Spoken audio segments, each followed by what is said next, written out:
Hey guys, welcome in. It's the Rob Kendall Show. Thanks so much for joining us. Hope you're having a great Tuesday. We're going to start the show today with a story you can file under the biggest bunch of BS you have ever seen. Because as of yesterday, in the state of Indiana, your vote is no longer guaranteed. You cast the vote, and if the government doesn't process it properly, your vote doesn't count. As of yesterday, and we'll see what happens in a court of law, which we'll talk about here in a second. But as of yesterday, that is standard operating procedure. You vote, you send the ballot in, you follow the rules, the government doesn't process it properly, and it doesn't count. And that's what happened yesterday with the Indiana Recount Commission in the election involving Spencer Deery and Paula Copenhaver. Indiana Capital Chronicle has a big article on this if you'd like to read it. And what happened yesterday is Spencer Deery, this is, of course, the Senate race. It was a target of Donald Trump. It was a target of the Jim Banks dark money group. And at the end of all the votes being counted, Spencer Deery, the incumbent, who was targeted by said groups, had a 3-vote lead over Paula Copenhaver.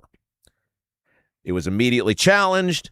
Copenhaver tried to, the way the Copenhaver team has handled this is gross.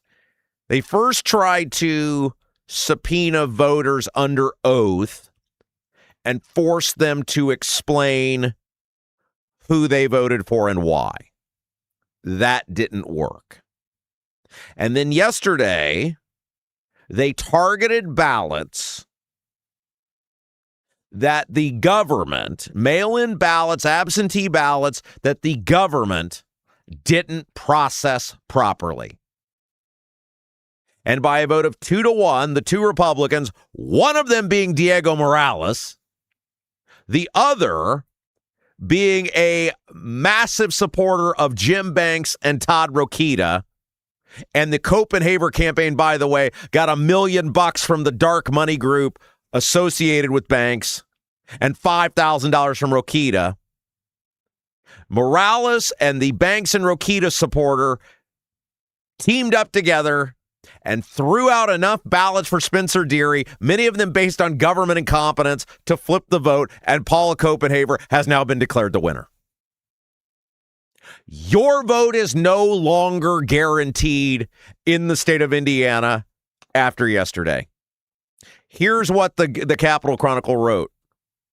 The Indiana Recount Commission on Monday flipped a Republican primary race in favor of a President Donald Trump-endorsed challenger over a state senator who's opposed Indiana congressional redistricting. The commission's decision on challenge ballots turned what had been a 3-vote lead for Spencer Deery of West Lafayette into a 3-vote margin for challenger Paula Copenhaver.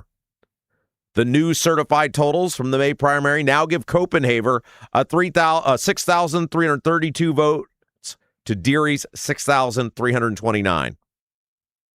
The commission threw out 8 votes for Deery compared to only 2 for Copenhaver, all largely for technical reasons over missing signatures or initials from county election officials on absentee or provisional ballots. You cast the ballot. You vote. The government doesn't do their job properly, and yesterday the Recount Commission said they don't count. And it just so happened that it was Diego, because now that he's about to be unemployed, who knows what's going on there, and a guy who just so happened to be a mega supporter of Jim Banks and Todd Rokita, who cast the deciding votes. Here's an example of what I'm talking about. I saw this yesterday. Here's an example of the insanity that happened. I've seen 2 of these. I believe this is from Montgomery County. Person votes. Both clerk's initial and stamp are there. What is missing is the clerk's stamped signature. There doesn't appear to be anything in the code saying this would toss out a vote, but they did. The person voted. There are clear recognitions from the clerks that the person voted, but there's not a signature on it from the clerk. And yesterday, the recount commission said, no, those don't count. You're done. Your vote is not guaranteed in the state of Indiana as of yesterday. Look, every time I think I've seen it all, like they can't possibly be any more brazen or any more ridiculous. They're like, no, we sure can. Watch this. According to the Capitol Chronicle, Deery's attorney said she plans a quick appeal to the State Court of Appeals. Quote, this is unprecedented. Samantha DeWester, we've had her on our show before, said after the commission's vote, ballots don't get tossed for a signature missing from a clerk. It's now going to set the tone going forward for people that are losers of elections that want to overturn them on technicality stuff. I mean, they just disenfranchised a bunch of voters. You vote. You show ID. You get ballot. You fill out ballot. You send ballot back in. That no longer guarantees that your vote counts. As of yesterday, your vote is dependent upon government competence. How much faith do you have in that? How the hell do you tell somebody you don't have the right to vote because of government incompetence? That is what was said yesterday. You don't have the right to vote or have your vote counted, even though you followed all of the steps for an absentee or provisional ballot. You don't have the right to vote or have your vote counted because the government couldn't do their job. And with a straight face, the recount commission said, yeah, that seems about right. The 3-member recount commission was divided 2-1 on tossing out 7 of the 8 votes that Deery lost. The other was decided unanimously. The decisions on removing the 2 Copenhagen votes were unanimous. In split votes, Republican Commission member Paul Mullen, who, as we said, is a super close ally of Jim Banks and Todd Rokita. Banks led the charge with his dark money group, according to the Capitol Chronicle, to fund most of the pro-redistricting candidates, including more than $1 million supporting Copenhagen. And Rokita gave Copenhagen $5,000 on May 1st. Mullen joined with Republican Secretary of State Diego Morales, who by law is the commission's chairman, to throw out all the Deery votes. Democratic member Michael Clater voted that all of those ballots for Deery should be counted. Here's what Spencer Deery, wrote on social media. Today, we saw members of the Indiana Recount Commission attempt to undermine the will of voters by treating ballots differently based on whether they furthered the president's political goals. This was not a meeting intended to find fairness. It was designed to find votes. Indiana law makes clear that valid votes should not be silenced simply because of minor errors made by clerks who are supposed to be trained by the chairman of this very commission. Bingo. Apparently, and this will come as a shock to you guys, but apparently Diego Morales, the Secretary of State, couldn't do his job. Your vote, and look, you guys know we've talked about this over the years. I'm not a fan of the absentee balloting. I believe in Election Day. I believe you should show up and vote. I believe in limiting the early voting. But that's not the rules.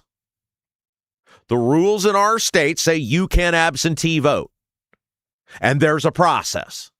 And according to this report from the Capitol Chronicle and others, these people followed the process. They did the things they were told they had to do in order to vote absentee. Then the government, who are supposed to be trained by one of the guys who decides whether ballots count or not, says, well, sometimes we just mess up, right? There's no dispute whether these people voted or not. None. The dispute was the government didn't do their job to process the vote. And the recount commission said, sure, invalidate those votes. Can you think of any product that could be run this way? Can you think of any business, for-profit business, in which there is competition in the marketplace that could be run in this manner and would stay in business? You don't have an option to use the government. You have to, right? It's like the utilities. And one of the, there's very few things that I even remotely expected from my government as of yesterday. I've crossed one of them off the list. One of them is voting should be a relatively easy and painless process. I accept and have known for years how brazenly incompetent and worthless the government is. I have the bare minimum of expectations from my government, and they almost always seem to fail me. Decent, competent public safety, roads that won't completely disintegrate a tire, the snow gets shoveled, sidewalks are passable. Voting is an easy, somewhat quick process.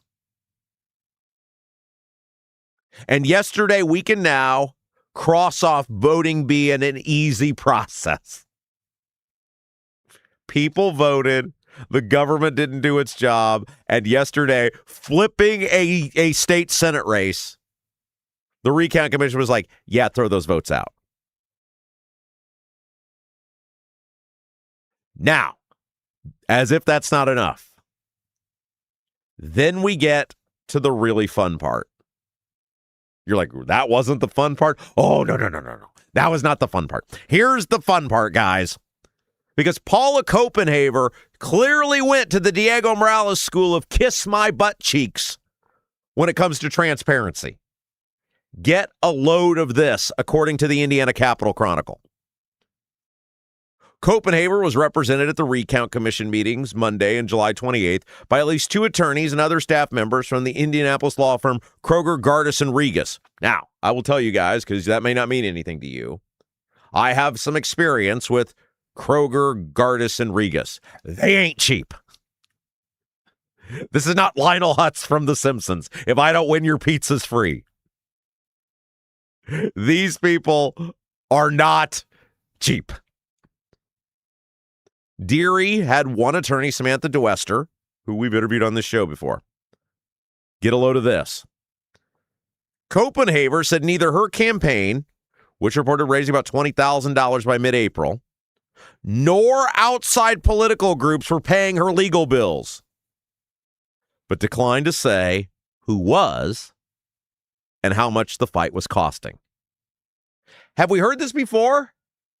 Hey, you're doing something as a government official or a want-to-be government official. The math isn't adding up on this. How you doing that? Have we heard that somewhere before? Where a government official, or in this case, a would-be government official, is doing something and the math ain't quite adding up, and they tell us to go fly a kite.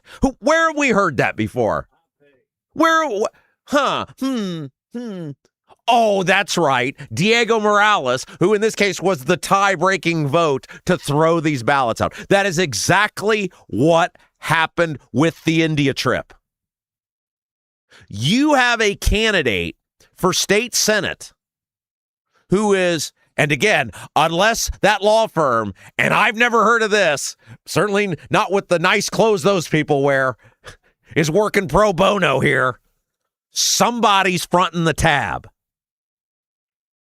And with the amount of work these people have done, that $20,000 she'd raised as of mid-April, that wasn't going to be enough, right? Now, like I said, it appeared, I looked at campaign finance reports, I think Rokita gave her $5,000 at one point.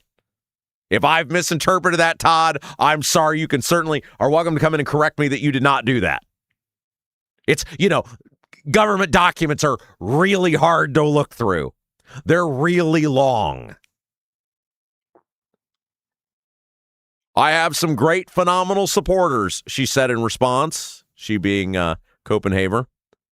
Attorney William Bach, who represented Copenhaver's case before the commission, also declined to comment on the funding source. So this woman, we can't even get transparency who's paying her legal bills, which how that's not a campaign expense is beyond me since it's, related to the campaign, and how that's not on a campaign finance report. Interesting, right? But we can't even get from this woman as a candidate who's paying her legal bills on official government action, official actions of the government. She's petitioning the government, and she won't tell us who's paying her legal bills. What sort of transparency do you think you're going to get from her as a state senator? This is the opening salvo. Hey, you're doing this appeal and you got this really fancy law firm and they're not cheap. How are you paying for that? I'm not going to tell you. But don't worry, I'm going to be totally above board and transparent and totally on your side and not in favor of select people or special interests when I become a state senator. Yeah. You don't know who's paying my legal bills, but I'm not going to be beholden to them. Now, remember, Paula Copenhaver is the same woman who worked for Todd Rokita and then very quickly left Todd Rokita's office. And she doesn't want to talk about that at all, about why she left, and then went to work for Micah Beckwith, which is what she does now. Now, I would love to ask the Beckwith office, is this the sort of transparency or lack thereof you're willing to accept from one of your employees? Where they don't tell the public who's paying for them, in this case, to become a state senator. Guys, this is disgusting. Because yesterday was the day, mark it down, August 10th, 2026, where your vote is no longer guaranteed. And you are completely dependent upon the government to do their job properly in order for your vote to count. And if they don't, even if you do everything right, there's no recourse. There's no second chance. It's amazing. And I knew this from the beginning. I knew they're all the Copenhaver appeals and everything else. I said, they're going to find a way. They're going to find a way to get that woman across the finish line. Hopefully, the Indiana Court of Appeals is going to have some level of sanity here. That there are enough common sense people on the Indiana Court of Appeals to say just because government didn't do their job properly, it doesn't mean that you don't get the right to vote. Look, if you voted illegally, okay, vote's out, right? No problem with that. In most cases, that's not what we're talking about here. We're talking about the government officials that the guy on the recount commission was supposed to have trained, didn't do their job properly, and he said, no, you don't get to vote. But the most fascinating thing of all of this is, unless people just voted in one race, like theoretically, let's say somebody had this race and a town or city council race and a county council race. Do all the other votes not count too? Like in the county council race and the town council race? Or only the vote doesn't count that was challenged in the state Senate race? You don't get any of your votes, or you just get the ones we're okay with you having? Do those people now not have to pay taxes this year because their vote didn't count? The whole taxation without representation. the whole premise of the foundation of the damn country. Sign of a big deal, right? So do the people, look, I might take that deal. If you were like, Rob, you don't get to vote anymore, but you don't got to pay taxes. I think I'm in on that one. I think I would trade my right to vote if I don't have to pay taxes anymore. But the reality is I do pay taxes, and the people who voted pay taxes, and you pay taxes. And none of us now, as of yesterday, have a guarantee that our vote is going to count if the government doesn't do their job properly. Hopefully, the Court of Appeals is going to look at this and go, you can't toss people's votes who did everything right just because you can't do your job. But we will see. It's government, so I have no faith in anyone. Hey, guys, help us out. Help us grow the Rob Kendall Show. Like, share, and subscribe. That's how you can grow this program. If you enjoy any Indiana news and politics and government, help us out. All you got to do, number one, give us that thumbs up. Like the Rob Kendall Show, whether you watch us live on YouTube, on demand on YouTube, like our feed. Really helps us grow, helps with the algorithm on YouTube. Share the feed out. Facebook, Twitter, whatever you got, whatever social media. Let people know we're here. Indiana news, politics, and government. They're not going to get anywhere else. And last but certainly not least, subscribe to the channels. Subscribe to the channels, whether you're watching us live on YouTube or on all the on-demand platforms, Apple, Spotify, iHeart, all the places. Man, those platforms have been amazing over the past couple of months. The growth there has been incredible. I talked to somebody potentially going to be coming on with us as an advertiser yesterday. He's like, hey, I listen to you on Apple every single day, Apple Day. I'm an Apple listener. So thanks to the thousands of you who check us out over there. Wherever you're at, subscribe to those channels. Like, share, and subscribe. That's how you can help us grow the Rob Kendall Show. Hey, to our buddy Anthony Gary. He owns Indy Dwell Real Estate, and he doesn't just list homes for sale. He gets them noticed, shown, and sold without you losing sleep or sanity. Anthony's trained with the top negotiators on earth and is ready to help you achieve your real estate goals. Put Anthony's expert selling strategy and experience to work for you. Call or text Anthony Gary, 317-756-1159, 317-756-1159. Anthony Gary, Indy Dwell Real Estate. Anthony's going to be with us at 10. He's the real estate guru. And so we're going to talk about the impact that rental homes are having on communities. One of you asked about this last week in the chat. There's obviously been a whole bunch of legislation in the state of Indiana about rental properties and communities trying to enforce them, police them, limit them. Just let's find out what impact they're actually maybe having on our communities. How can we enforce them better? How can we make sure they don't harm other people's property values, et cetera? Anthony Gary with Indy Dwell Real Estate will be with us at 10. We welcome those of you as well listening on our friends up at WJOB in the region. Of course, we're on tape delay there. They air us each day at 11 Eastern, 10 Central. Welcome. So glad you guys are here. If you miss any part of the program, we're on YouTube. Just go to your YouTube browser, Rob Kendall Show. You can check out all 3 hours there. Also, Apple, Spotify, iHeart, all the places. Rob Kendall Show. You can get it downloaded right to your feed. Listen every day. If you want the links, just go to robkendallshow.com. robkendallshow.com. The direct links are right there to where you can get the Rob Kendall Show right into your browser every single day. All right, we got to take a break. When we come back, Andy Zay is suing the governor. The IURC commissioner who got thrown out, quote unquote, for cause.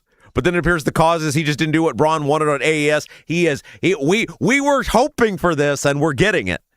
The lawsuit is wild. The things that are alleged in there are incredible, and we'll tell you about it, all of it, when we come back. Don't go anywhere. You're watching Rob Kendall Show. Do you have a dog but don't have a fenced-in yard? Your HOA won't allow a fence? Worried about having to watch your furry friend anytime you go outside? Avoid the blazing hot summers and freezing cold winters with All-American Dog Fence. All-American Dog Fence is the cost-effective, easy-to-use, in-ground fence system to keep your dog secure and give you peace of mind anytime they're outside. All-American Dog Fence backs their Pet Stop products with a lifetime warranty. Call or text All-American Dog Fence at 317-862-6606 or visit their website at allamericandogfence.com. Mention the Rob Kendall Show and get $200 off a new installation. DC politicians don't care. Buying stocks with insider information, they get filthy rich. But if you did it, you'd get locked up.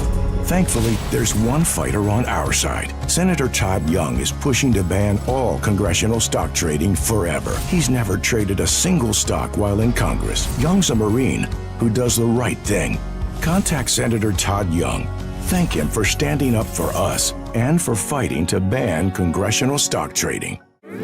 Buying a home or thinking about refinancing? Work with someone local who understands the central Indiana market. Gary Tedrow with Verity Mortgage helps homebuyers and homeowners explore options for purchasing, refinancing, or even consolidating higher interest debt through their mortgage. Gary's approach is simple, clear advice, and personalized guidance, so you can make confident decisions. Visit loansbygary.homes to learn more or get started today. You've got nothing to lose but dollars on your mortgage payment. So call for a free, no-obligation quote, 317-695-5179. Gary Tedrow, NMLS number 179207 with Verity Mortgage, NMLS number 70345, an equal housing opportunity lender.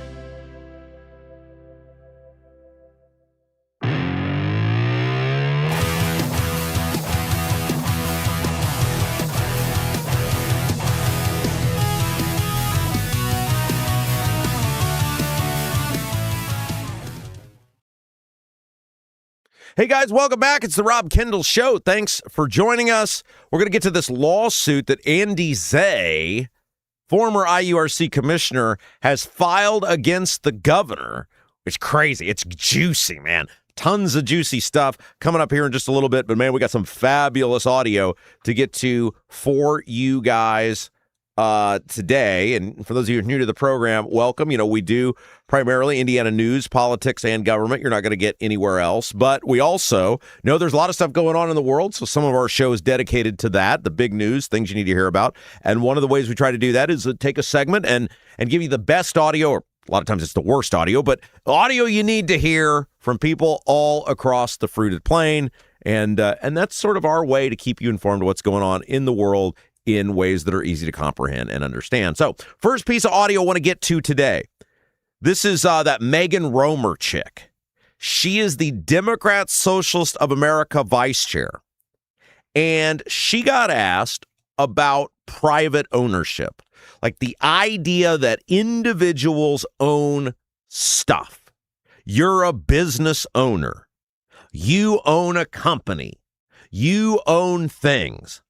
And as you'll hear right here, she says that workers or the government, the Democrat Socialists of America, believe that the workers or the government should take over the means of production, which means they own the company. Take a listen. Do you believe in owning the means of production, as the Marxists used to say? I do, yeah. Yeah. But you speak for whom?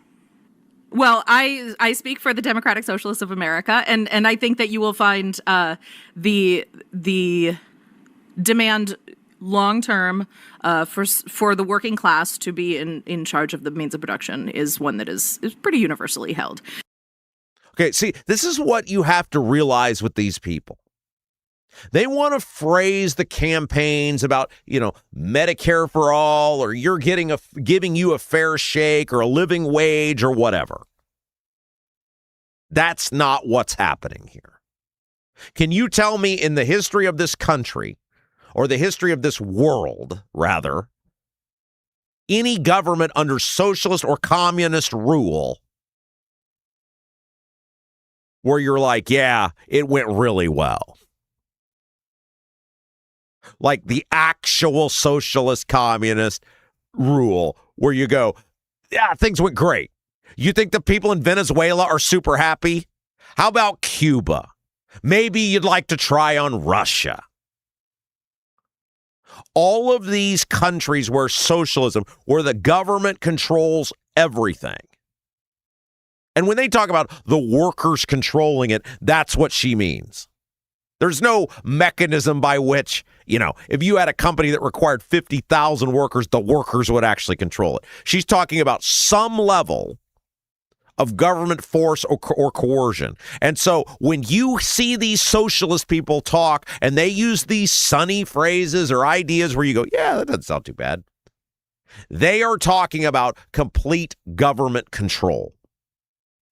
Now, it comes back to the Republicans, we as conservatives, we are to blame in part for this because we have created or allowed a system of capitalism to be created that's not real capitalism. It's crony capitalism. It's a system in which the government picks winners and losers. The government plays favorites. The government takes resources and gives them to select groups of people.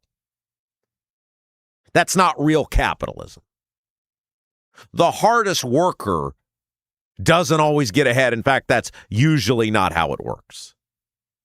The most talented guy doesn't always get ahead. In fact, that's not usually how it works. Who gets ahead? The most connected guy. The guy who has the most attorneys or the most accountants or the most lobbyists. Gets the laws, gets the rules written in their favor. And people look at this and they see this bastardized form of capitalism. And they say, well, if that's capitalism, which it's really not, they say, no, that's not for me. I got to find something else. And these socialist people are like, hey, how about this? Yeah, or Medicare for all, right? No more medical bills. Free daycare. No more grocery store. No more paying at the grocery store, right? All of this stuff, which is, of course, insane. And it hasn't worked out anywhere in the history of humanity ever. But it's because we have come to call something capitalism that is not actual capitalism. It's a society in which the government allows some level of freedom to start what you want and do what you want to do. But the people who actually succeed and keep getting richer and keep expanding their wealth tend to be the favored and the connected. Speaking of the socialists, so Andrew Cuomo, remember, he was the governor of New York. He had a few problems, had to step aside. COVID didn't go well for him, had some issues with women, and then he tried to make a comeback. He tried to run for mayor in New York City. That didn't go well either, and he lost to this Mamdani psychopath running as an independent. Now, Andrew Cuomo, what you're going to hear here, shreds the false promises of Mamdani and the socialists, and this is interesting, not because I think Andrew Cuomo's some great guy, but he's definitely not a conservative. He's a liberal. And we're to the point now where the socialist people are so extreme, and you're seeing this more and more with people like James Carville have come out, Bill Maher's come out, some members of Congress have come out, and the socialist people are so extreme that even the liberals are like, you people don't want any part of this. Here's Andrew Cuomo. Here's why the socialists fail. They can't produce anything they promise, and none of their platform is viable. So Mamdani says, you're going to get free buses. Were you on a free bus? You're going to get free child care. Did you get free child care? None of it is real.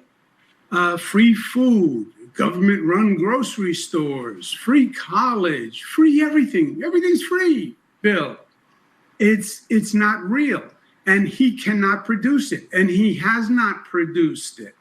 And they create this toxic environment of divisiveness.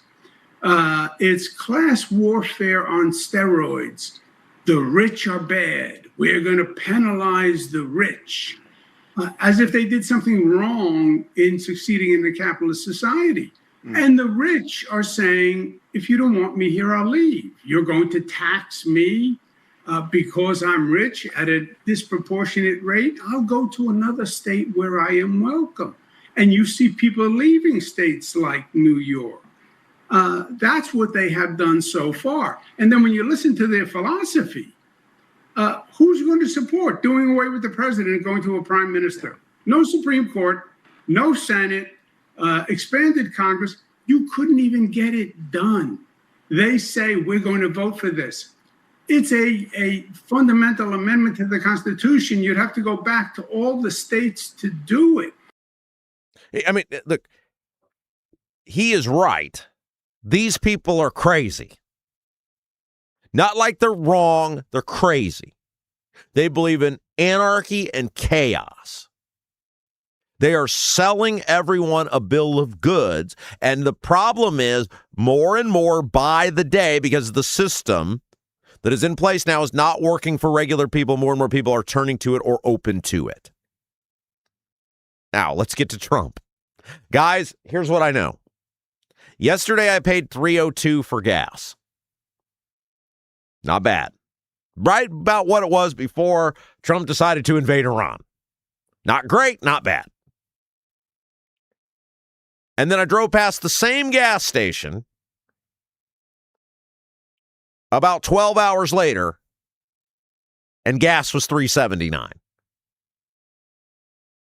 And I thought to myself, do they know the gas tax got suspended for another month?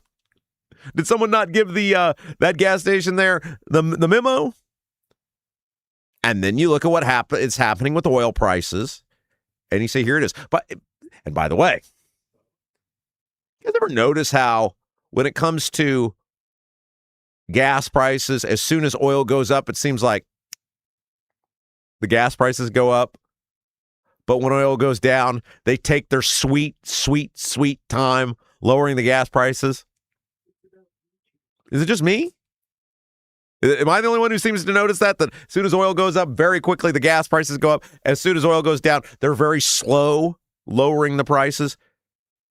77 cents. Also, one of the things that's very odd to me, usually gas stations, like, they may be within a few pennies of each other. One might be a little cheaper, right? We all know that. I saw gas prices that were all over the map. $3.19, $3.39, $3.79. Gas stations all relatively close to each other. What is going on here? It is insanity now in the fuel markets.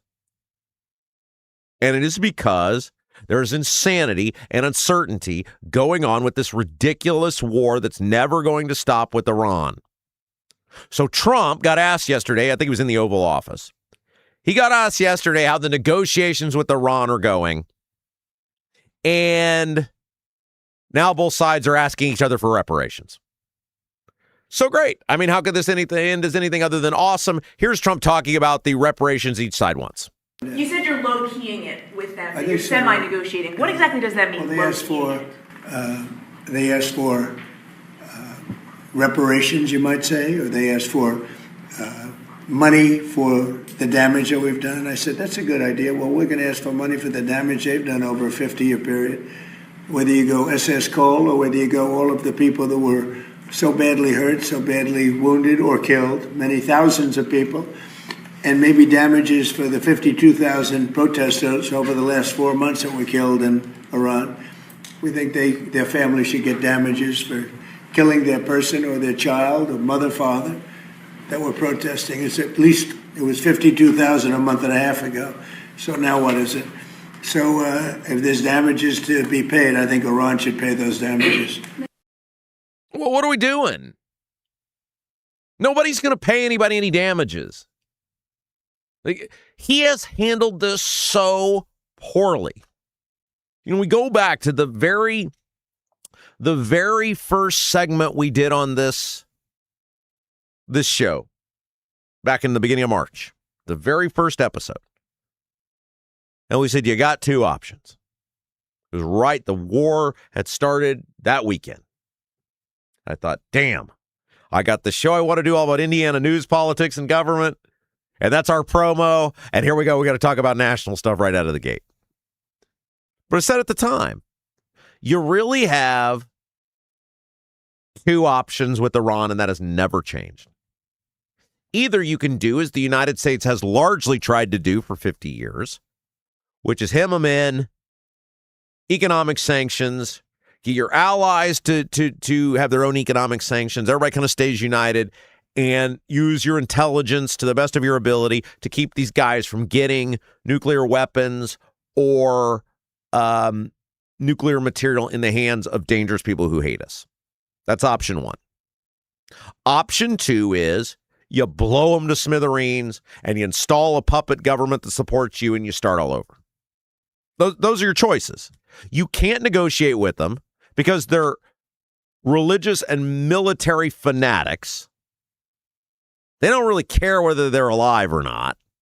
Like, that's the thing about when you deal with a Kim Jong-un or, any of these other strong men. A lot of them care about whether they're alive or not. So they might talk a tough game. They're pretty nasty with their own people, but you can push them around. Guys like this, they don't care. You kill one of them, next guy up. You can't negotiate with them also because they're incredibly dishonest. They're never going to follow through, just like they never have followed through. And so we started the whole program out like this. I said, look, you got two options. There's merit to each of them. It appears he's going the one of blowing them to smithereens. And so let's hope for the best here. It's going to be a little bit of pain. The problem is he hasn't done that. He's tried to find some bizarre middle where he sort of bombs them, but then that just causes more chaos. Then he tries to negotiate it with them. That doesn't fix anything. Then he goes back to bombing them. Then he tries to negotiate with them again. You can't negotiate with these people. And it's amazing that a guy in Trump who spent all of these years criticizing other administrations over their dealings of Middle Eastern policy, including Obama and Iran, has gotten this so wrong. And it's exhausting. And now we're talking about reparations. All right, we got two more audios, but I want to make sure I've got time because, of course, we got our fabulous listeners now on WJOB picking us up each day. I want to make sure I've got time to get into the Andy Zay lawsuit against Mike Braun because that's super important. So since we've got our first hour airing now on WJOB, I want to make sure we got time to get into that. We'll come back to the audio. Is that all right? We do that? Come back to the audio later? Okay, later on in the program.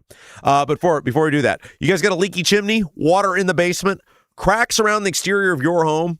Bramwell Mackay Property Services and Consultants is your authority for chimney repair, tuck pointing, foundation repair, crawl space to basement conversions, basement waterproofing, and more. Bramwell Mackay doesn't offer quick patches. Their team of 40-year master masons and industry experts address the root cause and provide solutions that last lifetimes. Your home is one of your biggest investments. Treat it that way. Bramwell Mackay, BRAMWELLMCKAY, BramwellMackay.com. Your masonry, foundation, and chimney specialists. All right, so let's talk about this Andy Zay lawsuit against Mike Braun because it is juicy. Oh, this is great. We talked about this for, a week or so now, and I said he's got to sue him. He's got to sue him, and we're going to get a whole bunch of good stuff when he does, and he did, and we do. So this is from the Indiana Capital Chronicle. Zay sued Braun yesterday, and Zay, according to the Capital Chronicle, described a pattern of the governor's office infringing on the commission's statutory duty as a, quote, impartial fact-finding body. Now, reminder, the governor gets to make the pick to the IURC, the Indiana Utility Regulatory Commission. He does not get to dictate their policy because, by and large, they're supposed to be essentially a court. Their job is to interpret state statutes, state laws set forth by the Governor and General Assembly, and enact those as the governing body. They have some leeway, not a lot. And as a result of that, you cannot fire someone because they're supposed to have independence. They're supposed to have the freedom to be able to look at what the law says and do what the law says without fear of repercussion. It's why there's lifetime appointments to the federal bench for that exact reason. And so Andy Zay was appointed to head the IURC by Braun. He was then demoted as chairman and then fired. But in the state of Indiana, on the IURC, you cannot be fired for anything but for cause. You have to do something to get fired, and not voting the way the governor wants you to vote is not for cause. Now, they came out with a bunch of stuff, and they used the word probable with it. But Braun has now done multiple interviews that we've played for you over the last couple days. And he's not talking about those things. He's talking about how Zay did not vote how he wanted on the AES rate case. AES, of course, the major power provider for Indianapolis. Here's what the Capitol Chronicle wrote at the time about why Zay was dismissed. Quote, Zay was discharged from employment with the state of Indiana today on August 3rd, 2026 for non-adherence to state policies and laws related to his role as commissioner of the IURC, a State Department of Personnel spokesman said in an email to the Capitol Chronicle. More specifically, he was dismissed for, quote, multiple potential violations of state policy, including failing to file a required financial disclosure after his removal as chair, improperly awarded payments and personal gifts to employees, and directing staff to alter public meeting agenda without consulting the new chair. Those are very specific things. Yet interview after interview that Braun has done, and we have played for you on this show, he doesn't mention any of those. It's all about how Zay didn't do what he wanted with AES, and Zay said, screw you, you can't fire me for that. Now, Zay claims to address what the state said. Now, not what Braun said, but Zay addresses what the State Personnel Department, said about his firing. In his complaint, Zay said that he didn't have to file an additional financial disclosure after his demotion and that payments to employees were made with approval from State Personnel Department and Susie Jaworski, who is the Energy Secretary. That's huge. He's essentially saying all of this was done related to those payments of employees with approval from State Personnel Department and the Energy Secretary, who is essentially not his boss, but oversees all of this.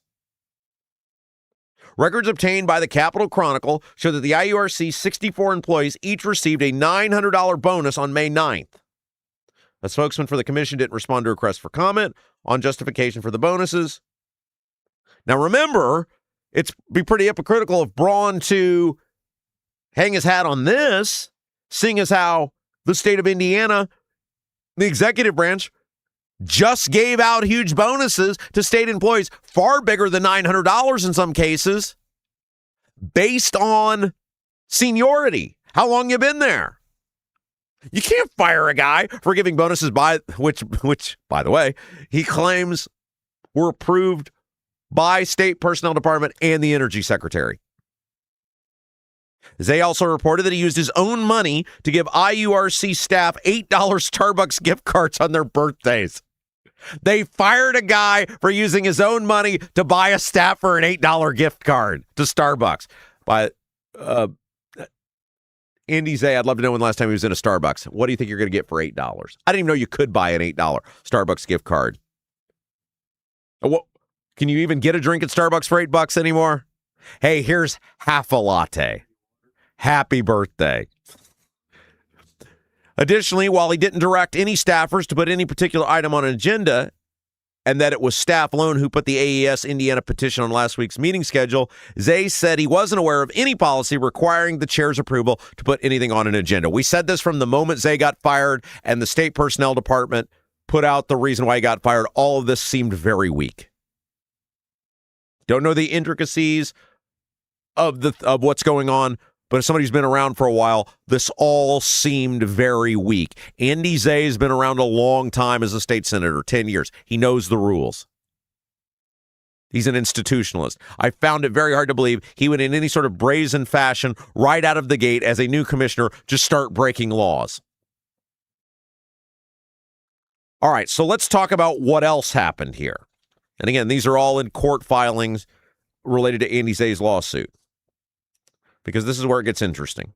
And again, full story available in the Indiana Capitol Chronicle if you want to read it. Zay's complaint alleges that Jaworski, the Energy Secretary, called him on June 15th, 2 days before his AES vote, to tell him, quote, affordability is a big deal to the governor, as well as the day of, to, quote, convey Governor Braun's disappointment with the outcome. In Zay's legal complaint, he wrote, quote, "It is clear that Commissioner Zay's removal as IURC commissioner was motivated by a desire to alter the composition of the commission before final action is taken on the petition for rehearing in the AES rate proceeding." In addition to Braun and Joshua Bain, who took Zay's place on the IURC, the complaint named Energy Secretary and Natural Resources, Secretary of Energy and Natural Resources, Susie Jaworski, who we mentioned, State Personnel Department Director Matthew Braun, and Steve Carter, the Deputy Counsel for Appointments at the governor's office. Zay then goes on to say after his meetings with Jaworski, so remember those are June 15th and June 17th, Zay was called into another meeting on June 18th, this time featuring Braun, Chief of Staff Josh Kelly, Jaworski, and Utility Counselor Abby Gray, whose office represents ratepayers in IURC matters. If that happened, these people are potentially in huge trouble. If that meeting happened the way Zay described it, that you have an IURC commissioner be called in with the governor, the chief of staff, and the energy secretary, along with the consumer counselor, who in these legal proceedings is on the other side of things, or these government proceedings is on the other side of things. If he brought all them into a room together and that went down the way Zay describes it does here, they're potentially in huge trouble. Quote, during that meeting, after discussion concerning utility rates and the AES rate proceeding decision, Governor Braun asked Gray, how are we going to fix this? You have a guy who is supposed to be an independent jurist, essentially. His job is to interpret state statute as a, for lack of a better term, a quasi-court. And he is being called into a meeting with the governor, the chief of staff, the energy secretary, and the woman on the other side of the issue. Now, look, I'm team consumer counselor on this. I'm all for not paying higher utility rates. You know, we've talked about this ad nauseum. The utility stuff is ridiculous. But this, if it happened the way Zay describes, was wholly inappropriate. According to the Capitol Chronicle, he being Zay, excused himself from the meeting, believing discussions had crossed into banned, quote, ex parte communications. Exactly. You can't have these discussions in private. They're related to a public matter. A public matter that's voted on by Andy Zay. You can't have them in private. And you can't have them with the governor and the chief of staff and the energy secretary and the woman on the other side of the aisle, with the governor looking at the woman on the other side of the aisle whose side he's on and going, how are we going to fix this? If this went down the way he said, this is a potentially massive story. Seeking to sway a decision maker in a case without the other parties to the case present. Exactly. You've got a guy who makes the choice. He's got two sides to this. The AES people who have the right to ask for the rate increase. And look, I'm not team AES. I'm not cheerleading for them. But the way the law is written by, the General Assembly and the governor, they have the rights as well. And if they were not invited to be there, that's a big no-no. And this is where I give validity to what Zay said. Zay reported seeking guidance on June 22nd from the Office of Inspector General about his ex parte communications and impartiality concerns. That day, according to the complaint, Jaworski asked Zay to change the agenda for an upcoming IURC meeting and provide her with an unreleased affordability report. He declined, according to the complaint. You have, if he is right, if he is telling the truth, you have clear interference or attempt at interference from the Braun administration. Look, I'm not a lawyer, guys, but I've been around government a long time. This is massively unacceptable if it's true. And heads should roll for this, including maybe the governor himself. Zay's complaint alleges that later on June 22nd, Jaworski asked him to resign from the IURC at the governor's request. When Zay refused, Braun demoted him and elevated Anthony Swinger to the chairmanship. It's not the guy's fault. His name is his last name. But I'm going to tell you, I love that the chairman of the IURC, his last name is Swinger. It tickles me every time. It tickles me every time. In his complaint, Zay recounts how Braun and Carter came into his office and attempted to interview him. When he declined to participate without a lawyer present, they, quote, told Commissioner Zay that he could resign or would be fired. Now, remember, the State Personnel Department director is Matthew Braun. Steve Carter is the deputy counsel for appointments to the governor's office. These guys came in like something out of Goodfellas, right? According to Andy Zay, they try to muscle him around. He's like, hey, I got to have my attorney here. And then they're like, well, you can resign or be fired. Zay declined. They handed him a letter already signed by Braun, immediately removing him from the commission. This is crazy stuff, guys. If even a fraction of this is true, I mean, this is a massive scandal, potentially. If even some of this is true. If you have the governor himself, right? Not even through third parties, the allegation is. If you have the governor and the governor's chief of staff and a cabinet level person in Susie Jaworski attempting ex parte communication in a case that was in front of the IURC, in which they're clearly trying to rig and strong-arm the system in their favor, having one side in and not the other. If that's true, holy smokes, that's a big deal. That's a massive deal. And it tells you a lot about what a dirty, underhanded guy Braun actually is. Zay wants a seat back on the IURC immediately. He also asked the court to stop Bain from taking over the spot or exercising any commissioner powers until the lawsuit is settled. Quote, each matter is heard, considered, voted upon, or decided by the commission during Commissioner Zay's exclusion constitutes an exercise of government authority in which Commissioner Zay is prevented from performing the duties of his position. Look, again, I'm no legal expert. I got to say, though, if he can prove the stuff in the complaint, he's got a pretty compelling case. You have to fire someone for cause. And the cause to me, and you guys remember I said this on the air at the time, the cause to me seemed really weak, especially given who the guy was they were calling it against. It asserts that even if Zay wins the lawsuit, no amount of money in damages will make up for the decisions he'll be excluded from if he's left the IURC while the lawsuit is pending. Quote, if the IURC acts upon the petition for rehearing while Commissioner Zay remains excluded and Bain occupies his seat, the petition will be considered and voted upon by commission whose composition was unlawfully altered by the governor. It's hard to argue it, guys. It's hard to read any of this and go, if he is right, if he can prove it in court, that this is not a massive potential scandal, given the fact that the governor had direct personal involvement. I need more. Give me more. We need addendums. We need updates. We need more filings. This stuff is great. All right, before we say goodbye to our friends over at WJOB for the day, whether you're buying your first rental property or growing into an investment portfolio, financing matters. Gary Tedrow with Verity Mortgage helps investors explore loan options designed for rental properties and long-term wealth building. As a local mortgage advisor, Gary works one-on-one with investors to help them understand their financial options and create a strategy that fits their goals. Visit loansbygary.homes. Gary Tedrow, Verity Mortgage, NMLS number 179207, equal housing lender.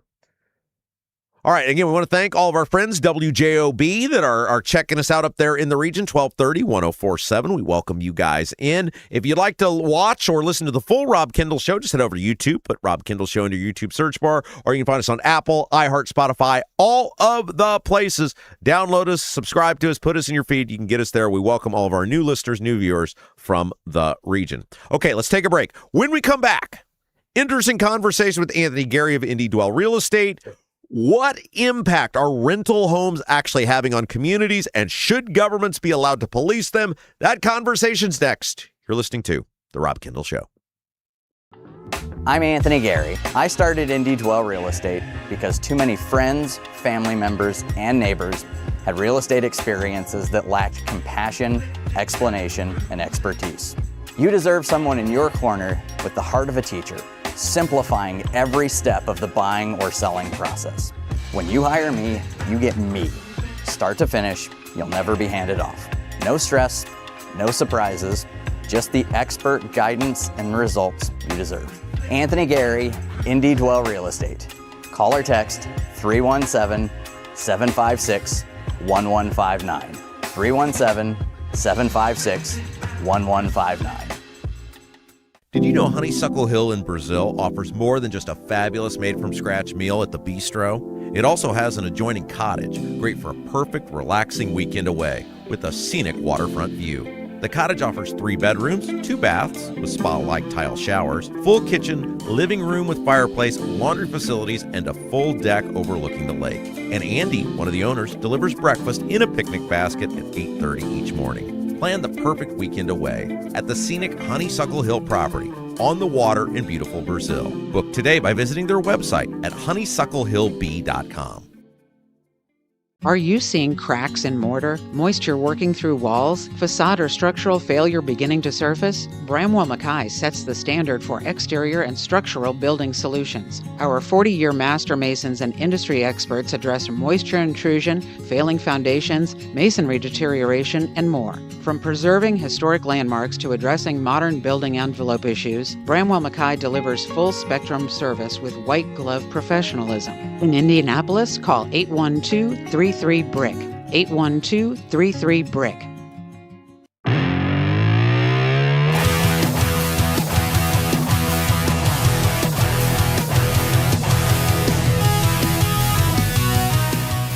Welcome back. It's the Rob Kendall Show. It's time to answer a question you guys asked in the YouTube chat last week.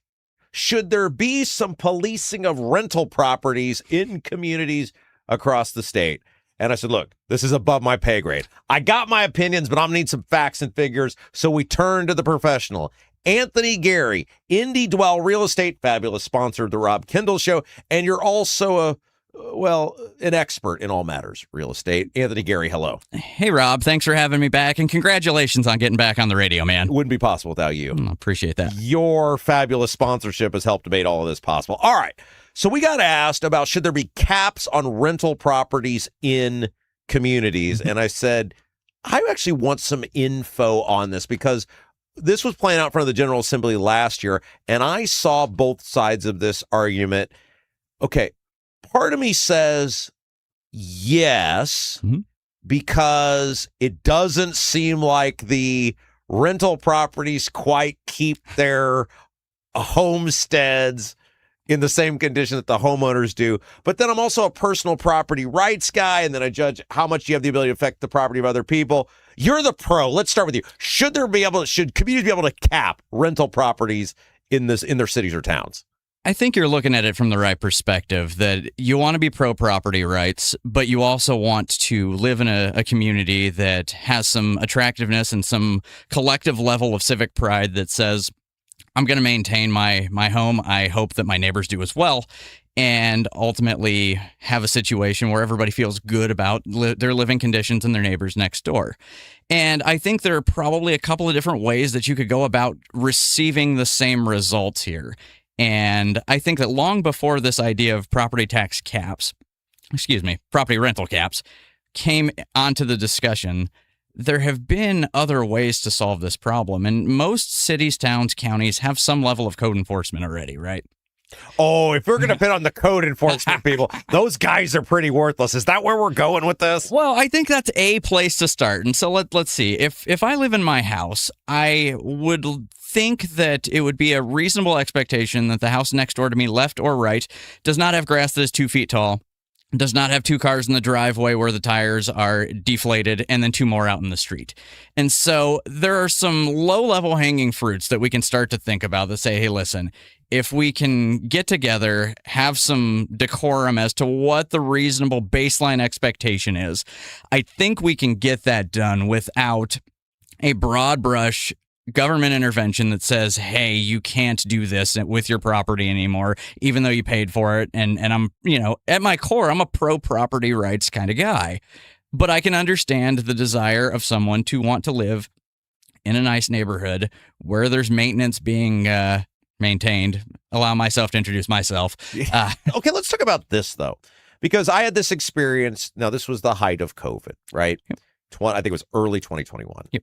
And we go to look at different houses, and it's a house on a street that I literally used to live right next to the house. I rented the house right next door at one point. So I know the house, and I know the inside of the house, and looking over the house, okay, all looks good. And then I go outside and I see something that might be wrong with the roof. I don't know. I'm not a roofing expert, right? So I tell the guy that's showing the houses, I said, look, I'm very interested in this house. I'd like to get somebody out here Monday to look at the roof. And he says, well, all offers are due Monday. I said, well, wait a second. I'm interested in making an offer. I might be your highest offer. I just don't know if that roof is like, I'm imagining that or that's an actual issue. I need to know that, and then I'll make an offer. All offers are due on Monday. And so you start talking to this person, and he finally kind of comes clean on, look, we got a bunch of rental companies that'll buy this thing sight unseen. And so we don't need to wait for you to inspect the roof because they're going to buy it as is, and they're going to probably pay more than you're going to pay anyway. It does seem like the major rental companies, because of their ability to access money at a cheaper rate and then turn it into profit, are driving the prices up in communities. Am I wrong on that?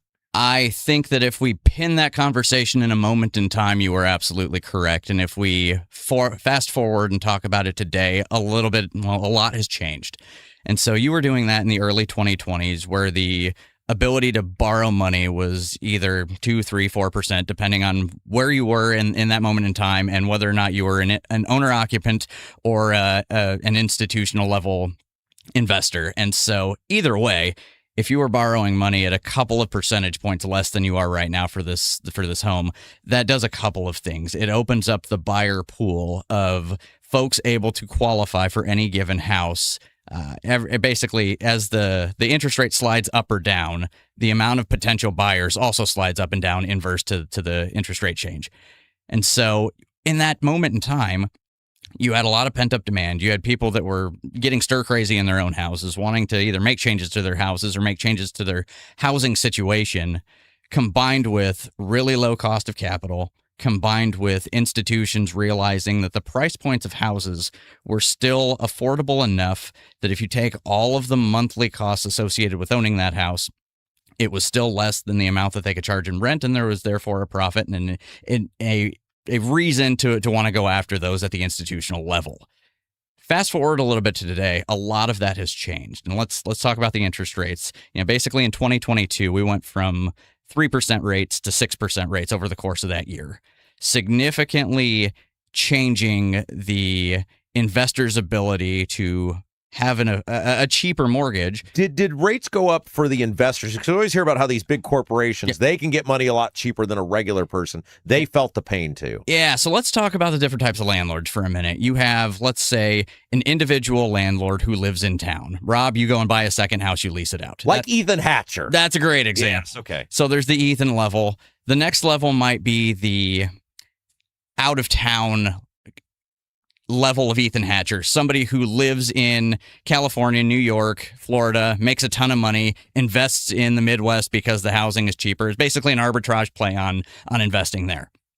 Then you have the institutional capital, the folks who raise money in pools or either, high net worth individuals funding these transactions for them. And they can all access capital at a different rate. But at a general sense, if you are an owner occupant getting a mortgage, that is at usually about 1% of a cheaper rate than if you were trying to go get the same thing as an individual investor. So actually, homeowners end up paying less a lot of times. In theory, yes. And they also end up paying less in property taxes. I know everybody pays too much in property taxes, but the way that the caps of the homesteads are set up, an owner-occupant pays basically a 1% cap unless there are any referendum. Please don't go down that rabbit hole for this video. And if you are not... His voice got so fast when he said that, like he couldn't even stand to get the word out because he knew where it would go. Anyway, go ahead. And if you are not an owner-occupant, your real estate taxes are capped at 2% of the assessed value.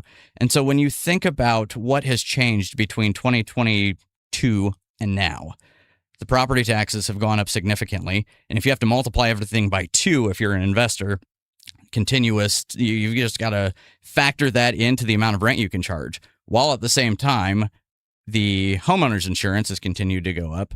The maintenance and repairs of different things has continued to go up. And there is, in my opinion, reached a breaking point where I work with a lot of investors who, quite frankly, have taken a pause on evaluating new opportunities in the greater Indianapolis market because they can no longer make the numbers work. So Anthony Gary, IndieDwell Real Estate, is our guest. Can we get like the large people to take a pause? Because it seems like there's just empty warehouses and all the other stuff keeps getting built. Like, can we just get a collective pause on all of it, or is this just going to be limited to the investor real estate people? I think the pause is driven by the math more so than any, individual government's opportunity to strike some legislation that says something needs to or needs not happen. But the math of the situation, if we go back to, are the rental caps a good idea? I can understand why somebody would want them. I can understand why somebody would not. But I do think at its core, the ability to create a situation where everybody can be happy about their local street block, visual pride of being in your neighborhood would not change if it's an institution versus a individual versus a homeowner, if the outside of the house were maintained the same no matter which one of it is. Yeah, because this is my beef. And I'm nostalgic about everything. I am the guy from my hometown. Yep. And I think about it, the street that I grew up on, which is the street I live on now. And when I was a kid, every house seemed like, and they're not mansions, they're not, McMansions, they're just normal, regular middle-class homes, but they were all different, and they seemed well-maintained, and the lawns were trimmed, and that on my street doesn't exist anymore. And I feel like I can look at a house and tell you whether it's owner-occupied or somebody else is living in it that doesn't own the home. Yeah, I think your lived experience is correct, and I think other people would agree with it. My truth. It's your truth. Speak your truth, Rob. If we look at a little bit of the math on that, in the greater 9-county area, as best I could tell, there's about 15% of the individual single-family homes that are leased to someone else. And so 15% of every, this is not apartments, these are single-family homes. Correct. 15% of every single-family home is a rental now. Yes, if you include all of the 9-county area. That sounds like a lot. It does. Is that by historical trends? Is that a lot? By historical trends, I bet it's a little higher than it usually had been. That said, if you start to think about that, if you go and look down your street, it's only 1.5 out of every 10 homes. So that probably means there are some owner occupants that aren't holding up they're sleaze buckets and not doing their part. Is that what you're telling me? What I'm telling you is that everybody inside those houses has some sort of a story. And so maybe before you go and you ask your local government for a rental cap, or you go and you ask your code enforcement person to slam a nasty letter on their door or in their mailbox, you can talk to your neighbor and see if they need help mowing their lawn. And I know that's a crazy thought, to get out and talk. I don't think they need the help. I think they're just lazy. There's a bunch of people who I see walking and doing all this stuff, and their houses are not great, right? But they're clearly capable of doing all this stuff. They're just, it's you can take the reservation, you just can't hold the reservation. Sure. You can cut the grass, you're just not cutting the grass, type of thing. Yeah, and if you are correct that they're able in all capacities, perhaps they can find somebody that's willing to accept dollars to do it for them. There's a lot of different ways to get this done. Okay, I have a theory on this. You tell me if I'm crazy on this or not. I think a big part, when I was a kid, Brownsburg was a small town. So you knew, or you felt like you knew everybody. Even if you didn't know their name, you recognized a face. And so there was some level of community or civic pride in saying, if I don't keep my house up, people know my family name. They know who I am. That's going to be so-and-so, and their house is a disaster. These communities are so big now, there is no sense of connection like there used to be. So there's no shame in somebody looking at your property going, that's pathetic. There's just not the communities don't get self-policed the way they used to, because there used to be some level of embarrassment of people knowing that you weren't doing your job. Yeah, I'm behind you on that, and I struggle with whether or not an intrinsic problem can be fixed by real estate or even law. That, at some level, if we continue this idea of, you look down your street to the left and to the right, you don't want your house to be the one that you don't want to be the one. Right. And if you can't tell who the one is, it might be you. And it's got to come from inside, that you have enough pride in your neighborhood, your community, and ultimately, just being a member of society, that you take care of these things. And if you need help, speak up, Okay, so do communities like Fishers and Carmel were the two big ones that passed these, and then the state said, no, you can't do that. Yep. And do the communities, are they responding to legitimate, are they trying to address a legitimate issue, or are they just like, we're the government, look at us, we're doing something? What do you think these actual rental caps were? What do you think? Were they actually trying to accomplish something, or was it a case of the government just saying, look at us, we did something? I do think they were trying to accomplish something, and I think that if you went into neighborhoods, let's use neighborhoods where the average house price is on the lower side for the area. Let's call them the most attainable, approachable, not only for first-time home buyers, but also for investors. The neighborhoods that would tend to have more than maybe the 15%, because certainly there's neighborhoods where there are probably none, right? So I don't think that this sort of discussion would have ever happened if all of those neighborhoods had individual homes that were all being taken care of and maintained. I think the idea for the legislation did come from a good place. Now, whether or not it could have been solved in other ways, I think, yeah, probably. And I think that's what ultimately the state legislature decided on, that is that, hey, listen, you can police your neighbors based on peer pressure. I make this joke every spring, Rob, is that peer pressure as an adult is your neighbor outside mowing their lawn. Tell me I'm wrong. Yeah, but it comes back to, do I care about being seen in a community or being singled out or whatever? Okay, Anthony Gary, Indy Dwell Real Estate, is our guest. You are the expert. Good time to buy a home, good time to sell a home. Where are we at? Who's got the advantage right now? I think that it is a good time to be a seller for now. And I think that when I talk to buyers, I've got this inside baseball that I like to share, and we're approaching it on the calendar. The window between Thanksgiving and Christmas. If you're looking to buy a house, that is your time to swing for the fences and get your home run. Because nobody's doing it? Everybody's busy? Everybody's busy. Everybody is sitting on their couch getting their butt groove warmed in with their eggnog and their Hallmark movie, and you're going out with me and we're getting you a deal. That's why they need you, right? Whether you're a seller or a buyer, to do it at the right time. That's right. We'll get your timing right. We'll get your situation as good as it can be for you.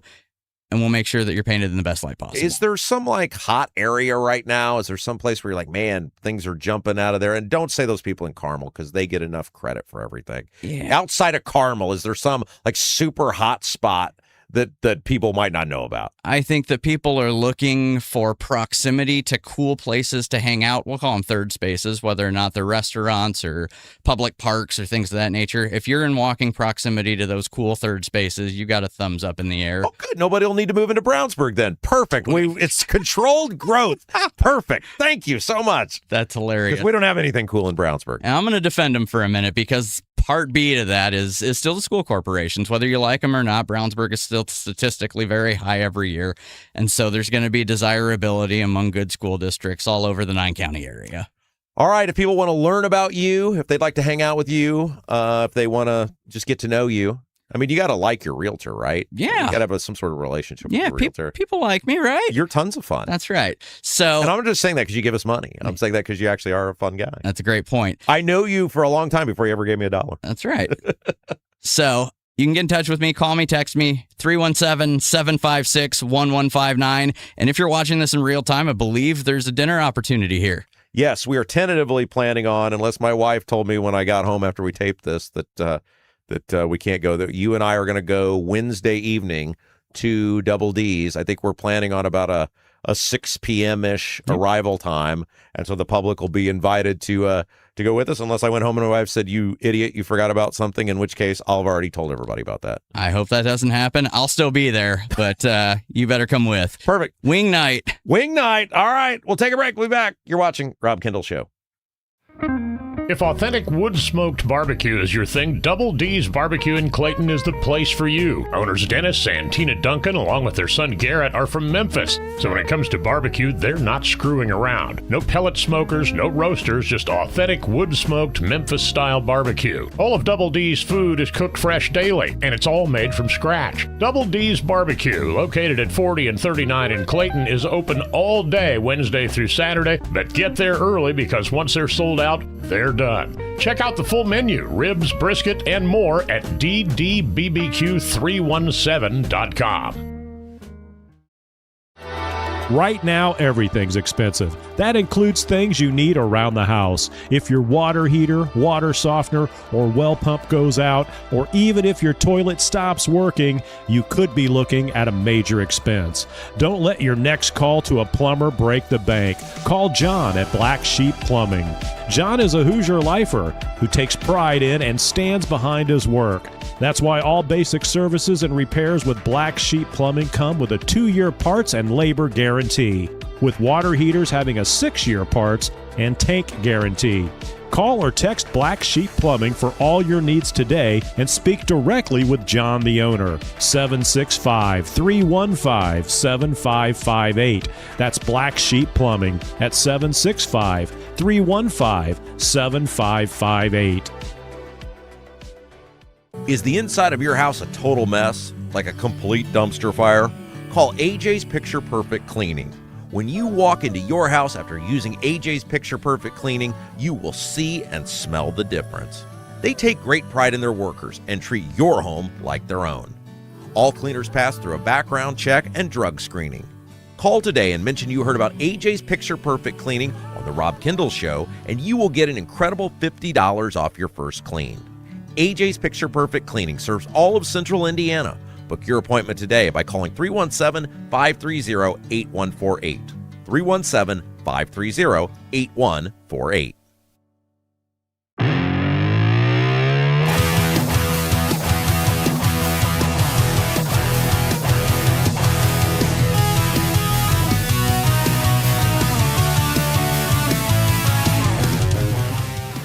Hey guys, welcome back. It's the Rob Kendall Show. Thanks for joining us. Yes, we have a confirmation. Tomorrow night, we're going to Double D's. Anthony, myself, is coming out with us 6 o'clock tomorrow night. That's when 6-ish, I should say. If you guys want to come see us, I don't know. I'm saying that like I'm some sort of letter. I'm just saying you want to come hang out with us. That's the phraseology I'm looking for. Tomorrow night, 6 o'clock, Double D's Barbecue in Clayton. Come join us. It's wing night. Wednesday is wing night. Jumbo wing night.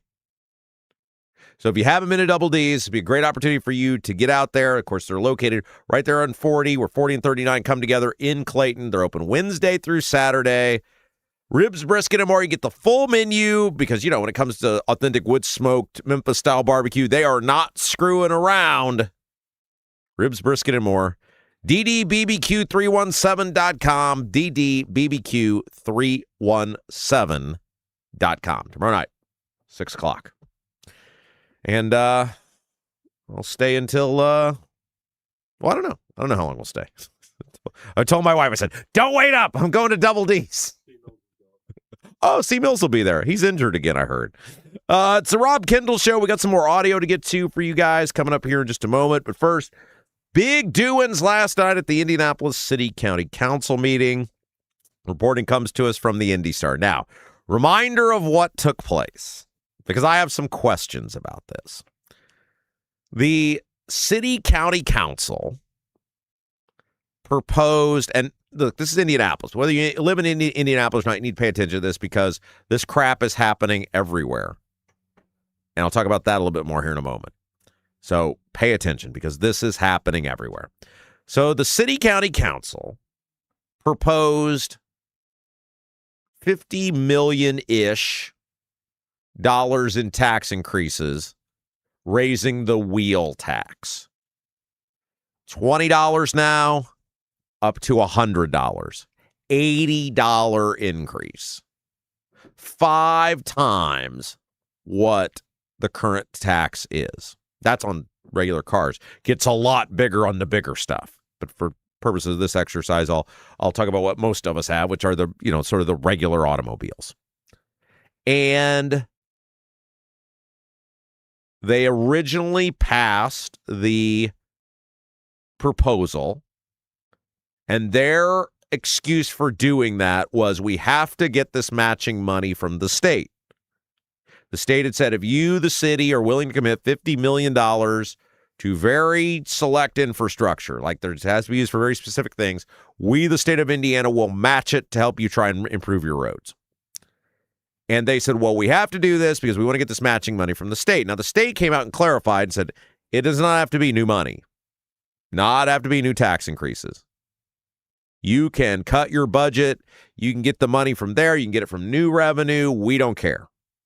You just have to give $50 million, and it has to be dedicated to these very specific things, and then we will match your $50 million. And the city was like, no, we can't do that. We can't cut $50 million, which $50 million sounds like a lot of money, right? Unless you realize the city budget was $1.7 billion with a B. It's less than 3%, and the city budget for the next year is set to grow by $200 million, by the way. I don't know if that's an and by the way or not. But you hear that and you go, well, that's nothing. But the city, county council, the Democrats, were insistent that they could not find less than 3% of their budget to cut, which is ridiculous. Hogs at the mayor then vetoes the proposal, and everybody, he says, look, I'll find it in the budget. I got this. No problem. I mean, doesn't it say a lot that Hogsett is like the good guy in all of this? That's how bad this proposal is. The Hogsett is like, we're like, hey, you go, Hogsett. Good on you. And it set up a vote last night where the city county council had to override Hogsett's veto.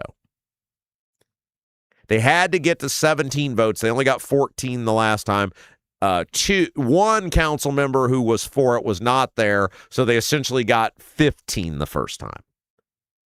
They had to find 2 votes. And you're looking at this going, okay, well, who would do that? The proposal is the proposal. You voted against it having all of the information. No new information has come to light. What person, either you're for raising taxes on your residents by 5 times, or you're not. And I come back to the mayor very clearly saying, we got this. I'll find the money in the budget. There's no need to raise taxes on people. We'll get the match without raising taxes. And I'm like, well, who's going to do that? Well, as usual, government never ceases to amaze me because last night, 2 members of the Indianapolis City County Council flipped their vote, and they got the 17 votes. And by a vote of 17-7, the City County Council approved raising taxes by 5 times on automobiles in the city. And the worst part about this, guys, and the video is circulating, they applauded when they did it. Here's my thing. If I actually thought Indianapolis's roads would get better, now I'd be against this because to get that matching money, you could easily find 3% in the budget. But let's pretend there was no money to cut. If you guaranteed me, hey, the roads are going to get a lot better because these roads suck in this city. If you guaranteed me the roads were going to get better and you could convince me there was no money to cut, I might be open to it. But does anybody have any faith, based on how you've seen the city governed, the day-to-day operations of the city governed under Hogsett, does anyone have any faith that he's going to be able to pull this off? That the roads are actually going to get any better? I've said this for years. Government doesn't have a money problem. Government has an allocation of resources problem. Government has a leadership problem. Government has a competency problem. And again, I'm not talking about the day-to-day workers. I'm talking about the people calling the shots. Do you have any faith that with $100 million next year, the roads are going to get any better? We're going to see. I have zero faith that the roads are actually going to get any better. One of the Democrats was Brianne Delaney, who flipped her vote. Here's what she had to say. I was a no vote almost all the way until today. I'm sorry, this is Frank Mascari. He and Brianna Delaney were the two no votes. Frank Mascari, this is his quote. I was a no vote almost all the way until today. People need to understand the Statehouse is directing this. They're sitting on $6 billion, and they're forcing more than 30 schools to do referendums right now. So the next time you vote in Indiana, think hard. State didn't force anybody to do anything. In fact, the state said very clearly, we'll give you this money. You got to just do the match. They were very specific. Lawmakers were asked about it, and they clarified and said there is no new tax increases necessary. Look, I'm loath to defend the Indiana General Assembly. Sounds like they made you guys a pretty generous offer. I will say that I think they knew exactly what was going to happen when they did this. They knew who they were dealing with the city county council. I think they should have known in all likelihood that it was going to result in a tax increase for Marion County residents. When you know who you're dealing with, you can't act surprised when the person does the thing they've always done, which in the case of the Democrats is their default position is raise taxes. Not that the Republicans are much better, but I don't think you can play stupid and say, oh, we didn't see this coming when you know who you're dealing with. Brianne Delaney said roads are the number one priority. And unfortunately, as my colleagues have mentioned, we were put in this position by our colleagues at the Statehouse who talk loud about lowering taxes and meanwhile give us this plan where we have to raise taxes to meet the match. You didn't have to raise taxes. They knew you were probably going to raise taxes, so shame on them. But you didn't have to raise taxes. The mayor was very clear the money could be found without tax increases. You made the choice. A conscientious choice. Now, tomorrow, we're going to have Jesse Braun on. We like Braun. He's crazy, but we like Braun because he's honest and he's entertaining. And I'm going to ask him about this, look, if the mayor says he can do it, I don't think you get any bonus points for acting like you did something noble if you could have done it without raising the taxes, which, I thought Braun and the socialists were supposed to be on the side of the people. This doesn't seem very on the people side here. So if you live in Marion County, your taxes are going to skyrocket. Your roads in all likelihood are not going to get any better, but we'll see. I have zero faith, as do most common sense people, that the city of Indianapolis is going to get their act together and actually fix these roads. This is one of these situations where everyone is to blame and everyone is a bad guy. First of all, the city of Indianapolis for allowing the roads to get in the condition they have been, not prioritizing the roads ahead of other expenditures. Also, the city of Indianapolis for raising the taxes. Anytime you would say this, but especially when the mayor says, I can find the money without the tax increase. And shame on the Statehouse Republicans. You had to know who these people are. You had to know what they were likely to do. And you did it anyway. You guys are, yeah, Jason said one. I wanted to say, you guys are complicit in the crime. You guys are an accomplice. You gave them the means to be able to do it. Hey, we talked about Double D's earlier. If you're looking for a getaway this weekend, how about our friends at Honeysuckle Hill Bistro? Listen to the specials they've got going on this weekend. Reminder, Honeysuckle Hill Bistro is open Friday for dinner, Saturday for dinner, Sunday brunch buffet. If you're looking for an evening out, an evening away, Honeysuckle Hill Bistro and Cottage on the water in Brazil, place for you. Special menu items this week. Beef tips and mushrooms. Pork chops with peach stuffing. Cherry chocolate chip cake. Blueberry pie featuring homemade pie crust with a kiss of honey. All of that this week at the Honeysuckle Hill Bistro on the water in beautiful Brazil. Also, Honeysuckle Hill Bistro does something that's really cool, guys. They have a podcast. They do this fabulous cooking show where they invite members of the media, politicians into their restaurant, and they film them making a dish of their choice. And they interview them while they're doing it. You learn all sorts of cool stuff about these people, more than just politics or their professional career, behind the scenes stuff. It's really cool. Jody, one of the owners, she hosts it. Andy, our guy Andy, who did our sign, he's the video guy. It's great. It should be a local TV show in the Wabash Valley. But you can check that out. If you just Google when you get, or you can put in your YouTube search bar. When you get down here today, Honeysuckle Hill Bistro, you can watch these videos. They're phenomenal. They've interviewed, like, for example, all the candidates for Secretary of State. It's great. It's fun. You can learn how to make cool dishes, all sorts of stuff. Honeysuckle Hill Bistro and Cottage on the water in beautiful Brazil. Reservations are encouraged. You can see the full menu at just Google Honeysuckle Hill Bistro. The reservations can be made at 812-443-3003, 812-443-3003. All right. Also last night at the Indianapolis City County Council meeting, again, Indy Star with the reporting, a temporary ban on data centers in Indianapolis is almost a reality now. As the councilors overwhelmingly advanced a moratorium on data centers, the final vote 23-1. Only Republican Councilor Michael Paul Hart was in opposition. That seems about right. And of course, this ban will be on any new data centers until no later than December 31st of 2027. Now, there are 3 data centers that were proposed this year. They're in the pipeline to go forward. My understanding is they are not going to be stopped.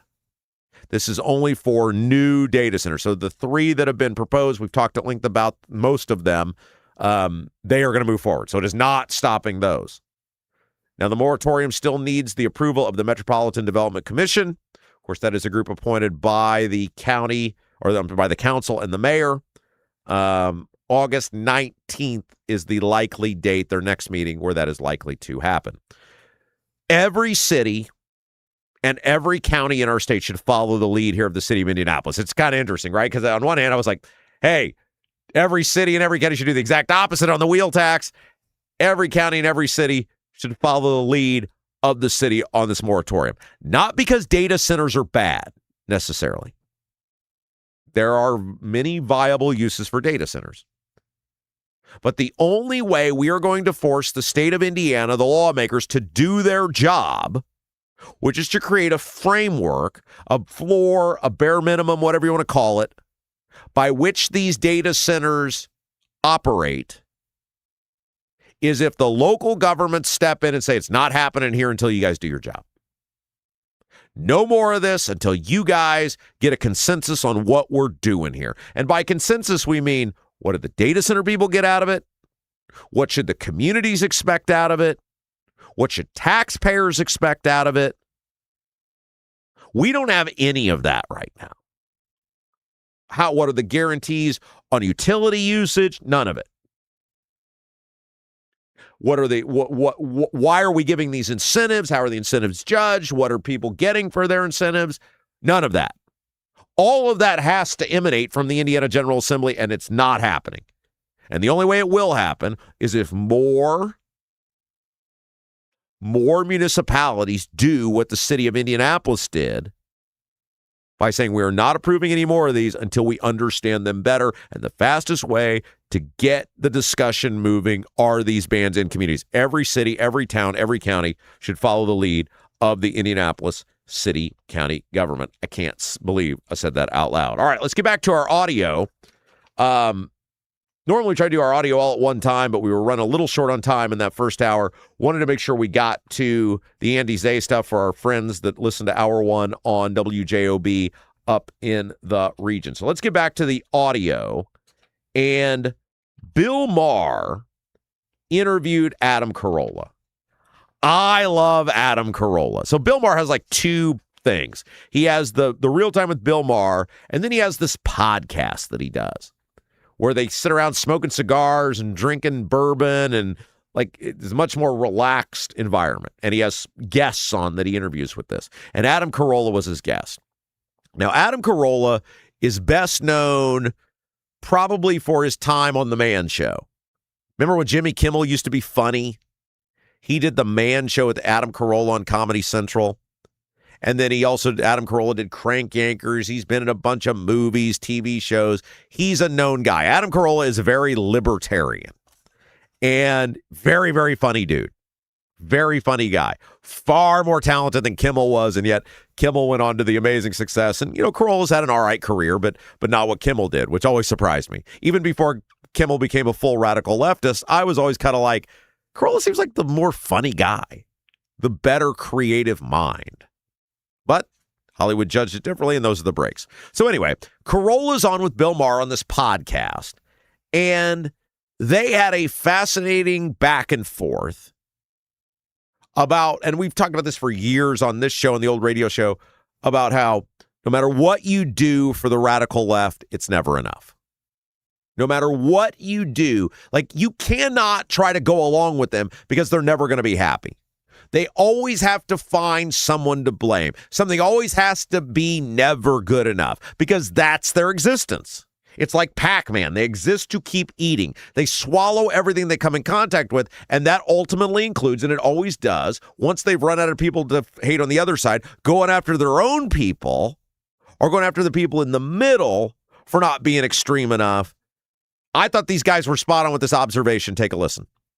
People say to me all the time, oh, you're, Republican and right-leaning. I go, listen, I don't own a gun. I'm not religious at all. I'm for abortion and pot smoking and everything. How right can I be?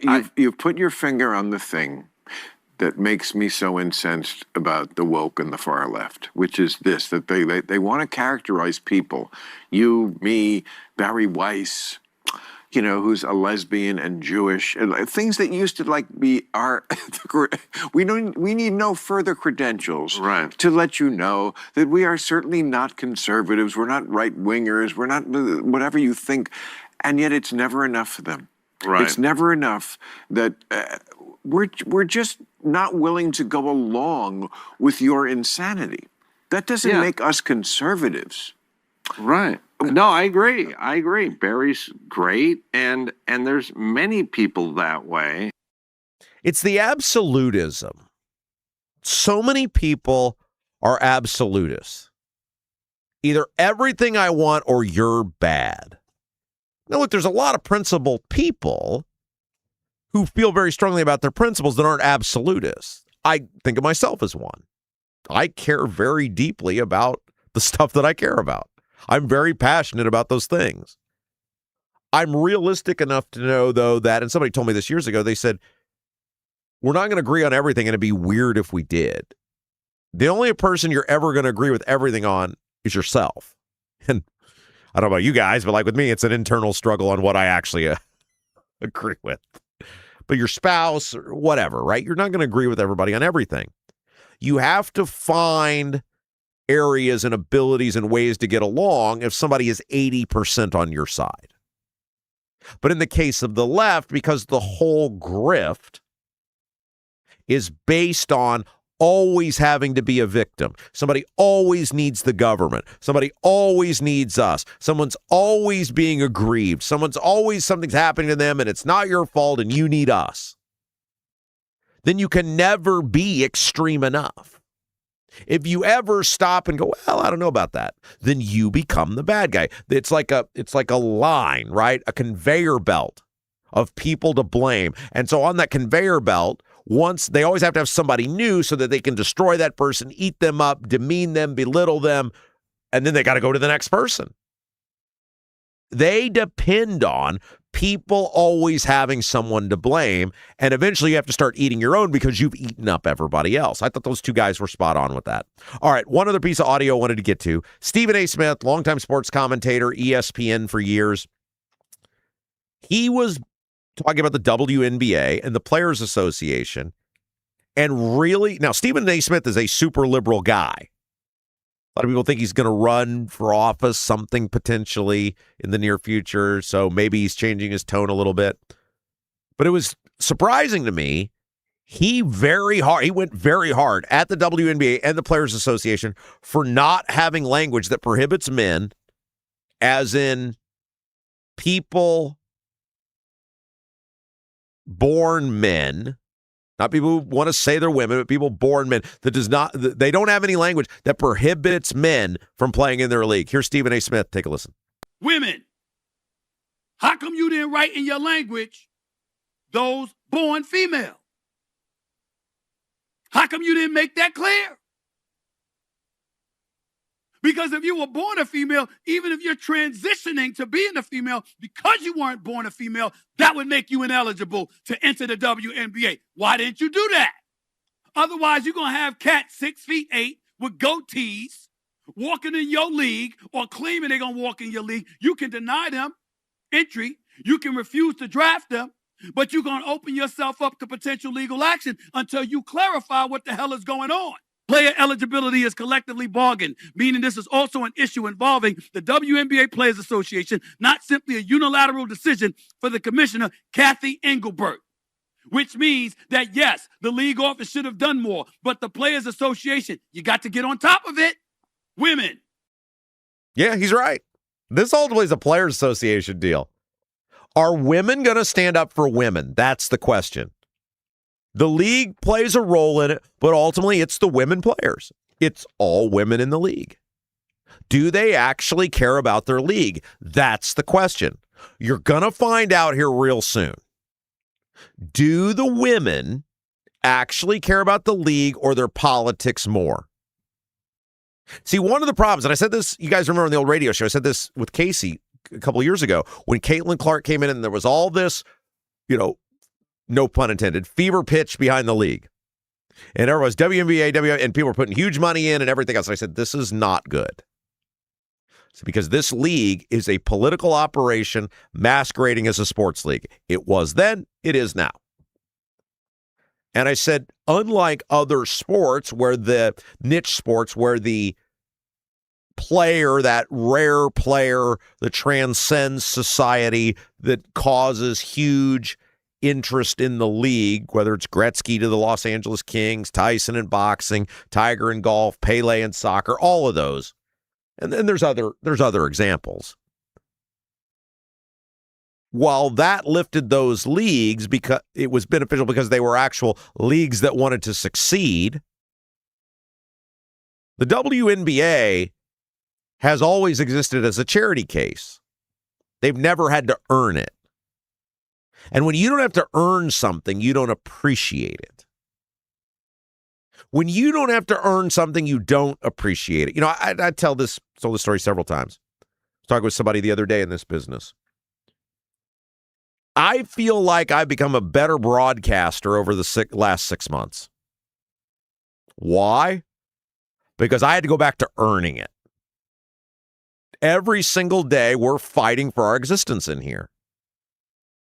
We have had everything stacked against us, and we had to up our game. Had to earn it. I don't mind telling you guys, the last couple of years at IBC, very unhappy for a variety of reasons. And we were doing great because we're very talented. But wasn't on max effort, probably. And there were a variety of things that went into that, and frustrations, etc. But it was just kind of easy, right? You could go do the show. You could go be number one. You could do this in my sleep. I feel like over the past 6 months, because we've had to earn it again, that I've become a better broadcaster than I've ever been. It's human nature. It's not an indictment of any one person, but when something comes easy to you, or you're given something, or you don't have to work hard for it anymore, you're not going to continually push yourself. And the WNBA never had to, in their case, care what society thought or create a product that appealed to the masses. And they could alienate people, and they could have ridiculous political opinions and be public about them and mean about them in many cases, because they were a charity case, propped up by the owners of the NBA in most cases. Well, that's why when the whole Caitlin Clark thing happened, if you guys recall, I said, this is not going to be good because you have a group of people. It's a political movement masquerading as a sports league. They've never had to earn anything. They've never made any money. Now you're going to give them buku dollars because of the attraction of Caitlin Clark and the eyeballs that that's bringing to the league. And we've seen how it's gone. We've seen how it's gone. It's been a disaster. And eventually, the Caitlin Clark phenomenon, it is to some extent, but it's going to start more rapidly wearing off. And within a couple years, it's not going to be a big deal to see her anymore. If she's even in the league, she may have had enough of it. Who knows? The WNBA has never had to craft policies, positions, or a product that appealed to the masses or worried about the masses because of the backstop that they had out of political correctness from the owners of the NBA. And now they're back up against it. Like Stephen Smith laid out there. Their political opinions, their radical leftism, their wokeism was so important to them that they never spelled out the obvious. You got to be a woman to play in this league. Like an actual woman. Like you were born a woman. And now they got a major problem because, and Smith is right, and I think what Smith is saying they could do is what they will do is they're going to try to ignore this. They're going to try to act like Cantor Freedom and Royce White and whoever else wants to get on board, because I think there'll be others for the draft next year. They're going to collude against them. They're going to tell their teams don't draft these players, and they'll go to court and they'll get sued. And when they do this, because their window is now to act, everybody's looking at them. What are you people? Do you even give a damn enough about women to say you have to be a woman to play in our league? And when they don't, there's going to be a huge group of people who came in for Caitlin Clark, who are going to leave. Because you're going to say, nope. And Jason's right. That may be what they actually want. And it'll come back to, are the owners of the NBA teams still willing to prop the league up? Because, again, why would they fear losing the golden goose if they've never had to earn it themselves? In school, a lot of times the people who work hardest, or in business, the people who work hardest are not the silver spoon people. It's people who have to earn it. They got to dig for it. They got to scrap for it. They got to fight for it. In the case of the WNBA, they're undeserving silver spoon people who never turned a profit on their own. But because they were always given it out of political correctness, they don't fear losing it once they finally got it. It's going to be fascinating to see what happens. Stephen A. Smith, exactly right. Hey, do you guys have a dog but don't have a fenced-in yard? Maybe your HOA won't allow a fence. Worried about having to watch your furry friend anytime you go outside? Avoid the blazing hot summers and freezing cold winters with All-American Dog Fence. All-American Dog Fence is the cost-effective, easy-to-use, in-ground fence system designed to keep your dog secure and give you peace of mind anytime they're outside. Owners Kelly and Jeff, 3 dogs themselves. They were customers of All-American Dog Fence. They said this product is so great, they bought the business. How about that for a testimonial? All-American Dog Fence prides themselves on a couple things. Number 1, better price than the big guys. And number 2, better customer service. See it for yourself. Get a totally free, no-obligation quote, 317-862-6606, 317-862-6606. You can call or text that number, 317-862-6606, 317-862-6606. Visit their website, allamericandogfence.com, allamericandogfence.com. And what an incredible deal this is. You mentioned the Rob Kendall Show. You're going to get an incredible $200 off your product. $200 off your product just by mentioning the Rob Kendall Show. All right, let's take a break. Hour 3's coming up next. Don't go anywhere. A lot more to get to. You're watching Rob Kendall Show. Do you have a dog but don't have a fenced-in yard? Your HOA won't allow a fence? Worried about having to watch your furry friend anytime you go outside? Avoid the blazing hot summers and freezing cold winters with All-American Dog Fence. All-American Dog Fence is the cost-effective, easy-to-use, in-ground fence system to keep your dog secure and give you peace of mind anytime they're outside. All-American Dog Fence backs their Pet Stop products with a lifetime warranty. Call or text All-American Dog Fence at 317-862-6606 or visit their website at allamericandogfence.com. Mention the Rob Kendall Show and get $200 off a new installation. In Congress, I get all sorts of insider stock tips. Sure, I cashed in. It's my Beltway bonus. But now here comes Senator Todd Young with his total ban on congressional stock trades. Freaking Mr. Clean Marine. Todd Young's got real guts taking us on. Young's gonna cost me millions. Had enough of this? Contact Senator Todd Young to say thanks and let him know that you stand with his plan to ban stock trading for all members of Congress. Are you seeing cracks in mortar, moisture working through walls, facade or structural failure beginning to surface? Bramwell Mackay sets the standard for exterior and structural building solutions. Our 40-year master masons and industry experts address moisture intrusion, failing foundations, masonry deterioration, and more. From preserving historic landmarks to addressing modern building envelope issues, Bramwell Mackay delivers full-spectrum service with white-glove professionalism. In Indianapolis, call 812-33-BRICK. 812-33-BRICK.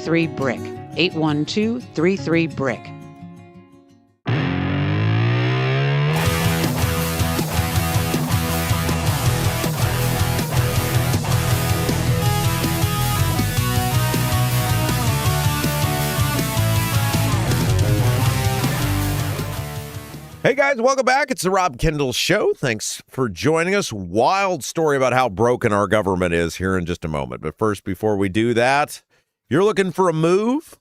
Anthony Gary, our guy, you heard from him earlier, Indy Dwell Real Estate. He is the person to call. You know, Anthony Gary, the owner of Indy Dwell Real Estate, he is not just about showing houses. He finds you homes with everything you're looking for, explains your options, gets your offer accepted without you losing sleep or sanity. Anthony's buying strategy, put it to work for you. And he's got the experience as well. I think you see it. Like, we've had Anthony on twice now. We've done the stuff on the property taxes with the referendums. We've done the stuff on the rental properties. He's really into this, guys. And that's what you need when it comes to home buying. The whole picture. Somebody who's into the whole thing. And that's our guy, Anthony Gary, Indy Dwell Real Estate. Even if it's just to thank him for coming on the show and helping us out here in the Rob Kendall Show. Gets a lot of good response on those segments. 317-756-1159. 317-756-1159. 317-756-1159. Anthony Gary, Indy Dwell Real Estate. All right. Listen to this from the Indiana Capital Chronicle. Like, you're going to hear this and you're going to be like, why would this have ever been okay? All right. Able-bodied adults insured through the Healthy Indiana Plan may soon be required to make co-payments. But let me repeat that. Able-bodied adults. We're not talking about the severely infirmed. We're not talking about the severely disabled. We're not talking about, the elderly in hospice care. We're talking about able-bodied adults, like they can walk and they can lift and they can do the stuff. Up until now, they've been getting taxpayer-funded insurance without copays. Why is that okay? And I always try to be specific on this. I'm not indicting the people who get the benefit. Somebody's going to offer you stuff, you take it. You'd be a moron not to take it. As long as you're filling out a truthful form and you're obeying all the rules and regulations, you get every benefit you possibly can. I always, when we talk about these things, I blame the government. How the hell is that possible? The Indiana Family and Social Services Administration intends to seek a 5-year waiver through the Centers for Medicare and Medicaid to revive a modified version of the agency's cost-sharing model under a new iteration known as HIP 3.0. Now remember the history of HIP, Healthy Indiana Plan. Mitch Daniels came up with Healthy Indiana Plan as a way to help people who were working but could not afford insurance. Like, they were making too much money to get government benefit, but they were not making enough money to pay for insurance. And he said, here is a way, the Healthy Indiana Plan with very strict rules, guidelines, etc., that we can reward work and people who are participating in the economy and don't want to be wards of the state. And here's a way we can help them out. Good idea. Fast forward, Pence becomes governor. Obamacare. And Pence, because he's a big fat phony, of the highest order. He really wanted all that government cheese. He really wanted all those federal dollars to roll in for Medicare. Remember when Pence did that with the state standards? Remember that? When they spent, like $100 million to opt out of Common Core? And then the standards they enacted were 90% Common Core. Why? Because they wanted federal money. It's always about the money with these people. Same thing with the rules under Obamacare. Obama said, you want federal money, here's all the stuff you got to do, and then here's how you get the freebies. Well, they wanted the freebies. They wanted to legalize vote buying. So Pence went to Obama, and the Pence administration basically said, well, this guy wants to run for president. He's never going to sign off on Obamacare, which Obamacare was essentially a massive Medicaid expansion. So what if we just did Obamacare, but we called it something else so people wouldn't realize? And Obama was like, bro, I don't care if you call this bananas. As long as you're on the government teat, that's all we care about. You can call it whatever you want. As long as you're dependent upon federal government, you call it whatever you want. And Pence was like, well, everybody liked the first HIP because that was a free market solution, which it really was. I mean, the original HIP was not a bad idea. And it was a really narrow, tailored program. Pence said, screw it. We'll call it HIP 2.0. People love the first HIP. We'll call it HIP 2.0. Sure, it's Obamacare. It's a Medicaid expansion, but nobody will know the difference. And Obama was like, fine, call it whatever you want. I don't care. Now you play under our rules. Before I continue, it's Hour 3. Hour 3 brought to you by the great John Rust. Thank you, John Rust, for sponsoring the third hour of the Rob Kendall Show. And since Pence expanded Medicaid, did Obamacare, under the name HIP 2.0, you have seen a massive expansion of the people who have got on government-subsidized insurance or government wholly funded insurance and healthcare in the state of Indiana. But think about this. Even under the Trump administration, you have to get a waiver from the federal government to make able-bodied people pay their own way. Think about that. Under Republican governance in Washington, all Republicans, right? Republican president, Republican House, Republican Senate. The Republican government of Indiana still has to get a waiver from the Republican government. That's how strict the rules still are in favor of everybody gets on government insurance to force able-bodied people to make co-pays. If approved, the waiver would reintroduce cost sharing, not to exceed 5% of a member's family income. That's it. Your cost sharing is 5%. You get an expensive medical bill, it could go 20, 30%, guys, for you.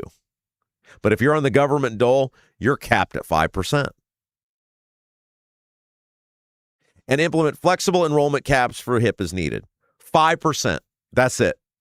What a joke. For able-bodied adults. Able-bodied adults.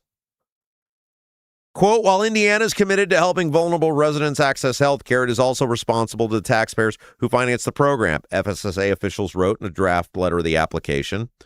Medicaid expansion was never intended to become an unlimited financial commitment disconnected from the state's ability to pay. Every dollar spent on unsustainable program growth is a dollar unavailable for education, public safety, infrastructure, and services for Hoosiers with the greatest needs. See, I disagree with that, though. I think it was made very clear when the Pence administration signed off on the deal with Obama what it was going to be. That was always the goal of Obamacare. Obamacare had two goals: enrich the insurance companies who donate to the politicians, which it did, and eventually create a system that would fall over on itself so that the government have to come in and say, see, we tried to give you the free market. It didn't work. Now the government has to come in and save you. That was always the goal of Obamacare. Create a company that made the insurance people rich and create a system that was unsustainable long-term, that would fall over in itself, and then the politicians would be able to come in and say, see, we tried, now government insurance for everyone. So I don't think when they say Medicaid expansion was never intended to become an unlimited financial commitment disconnected from the state's ability to pay, I think it totally was. Now listen to these sort of sweetheart deals you're on the hook for as a taxpayer for able-bodied adults. Listen to this and think about how much you pay when you do these things versus, and again, hey, this is not about the most vulnerable amongst us. This is not about people who can't take care of themselves. We're talking about practice. We're talking about able-bodied adults here, guys. According to the Capitol Chronicle, the plan would allow members to reduce their co-payments if they partake in preventative services like yearly wellness exams, flu vaccinations, breast cancer screenings, or cholesterol tests, which would be paid for by us.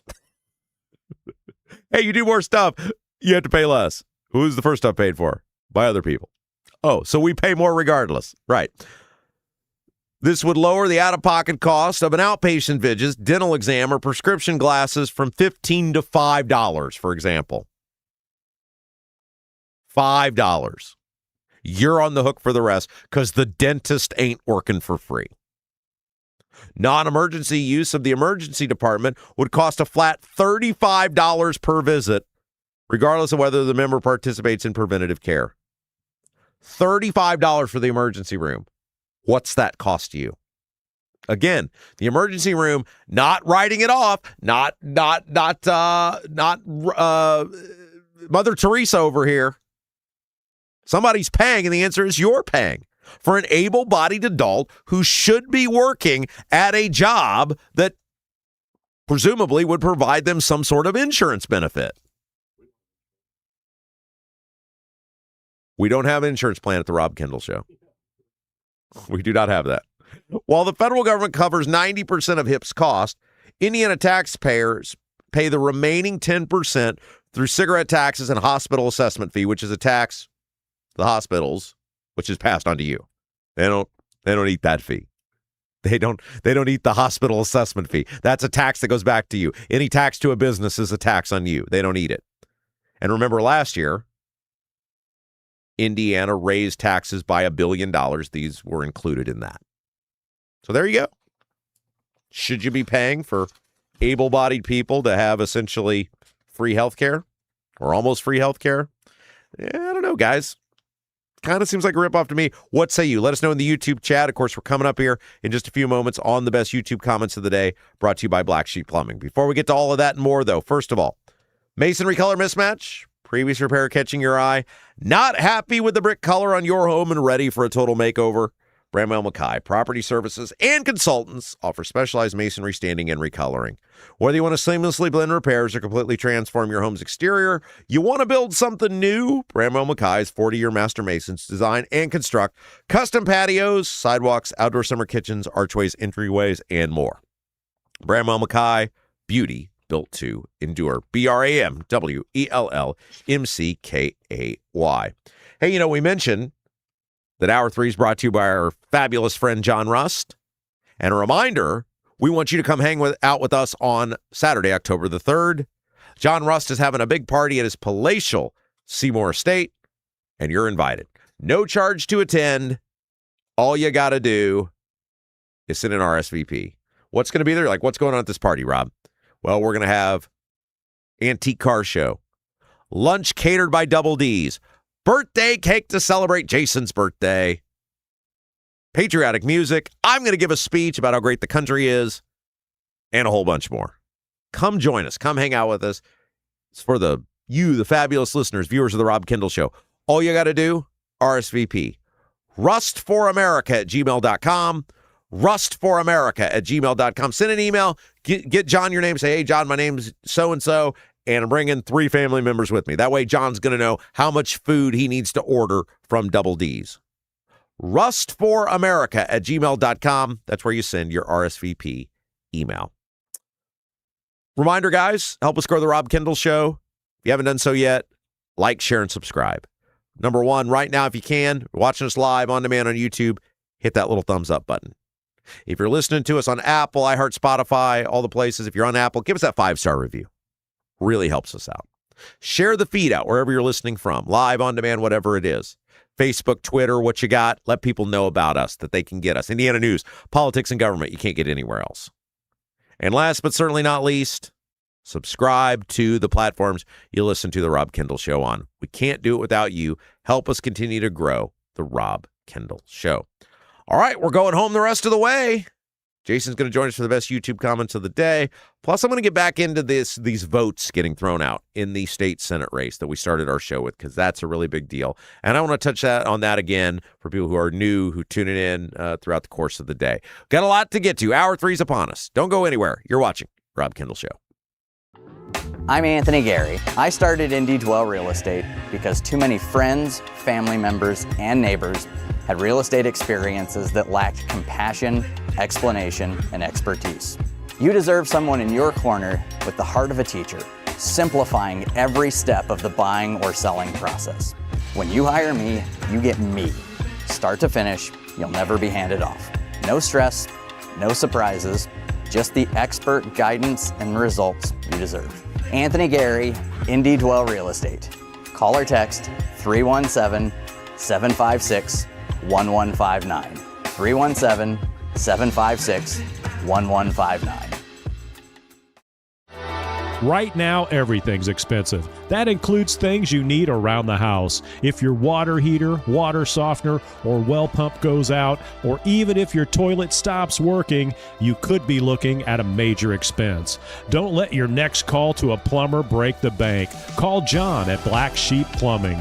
John is a Hoosier lifer who takes pride in and stands behind his work. That's why all basic services and repairs with Black Sheep Plumbing come with a 2-year parts and labor guarantee, with water heaters having a 6-year parts and tank guarantee.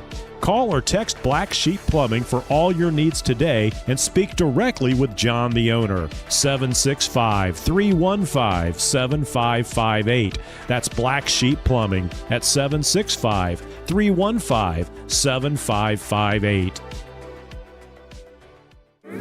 Buying a home or thinking about refinancing? Work with someone local who understands the central Indiana market. Gary Tedrow with Verity Mortgage helps homebuyers and homeowners explore options for purchasing, refinancing, or even consolidating higher interest debt through their mortgage. Gary's approach is simple, clear advice, and personalized guidance, so you can make confident decisions. Visit loansbygary.homes to learn more or get started today. You've got nothing to lose but dollars on your mortgage payment. So call for a free, no-obligation quote, 317-695-5179. Gary Tedrow, NMLS number 179207 with Verity Mortgage, NMLS number 70345, an equal housing opportunity lender. With a lakefront view in beautiful Brazil, the Honeysuckle Hill Bistro and Cottage is a little out of the way, but totally worth the trip. Down home, made from scratch food, just like the good old days at Grandma's. When you visit the Honeysuckle Hill Bistro and Cottage, you'll leave more at peace than when you came in. Open 5 to 8 for dinner on Friday and Saturday, and Sundays 11 to 1:30 for the buffet. You must experience the Honeysuckle Hill Bistro and Cottage. Call 812-443-3003. 812-443-3003.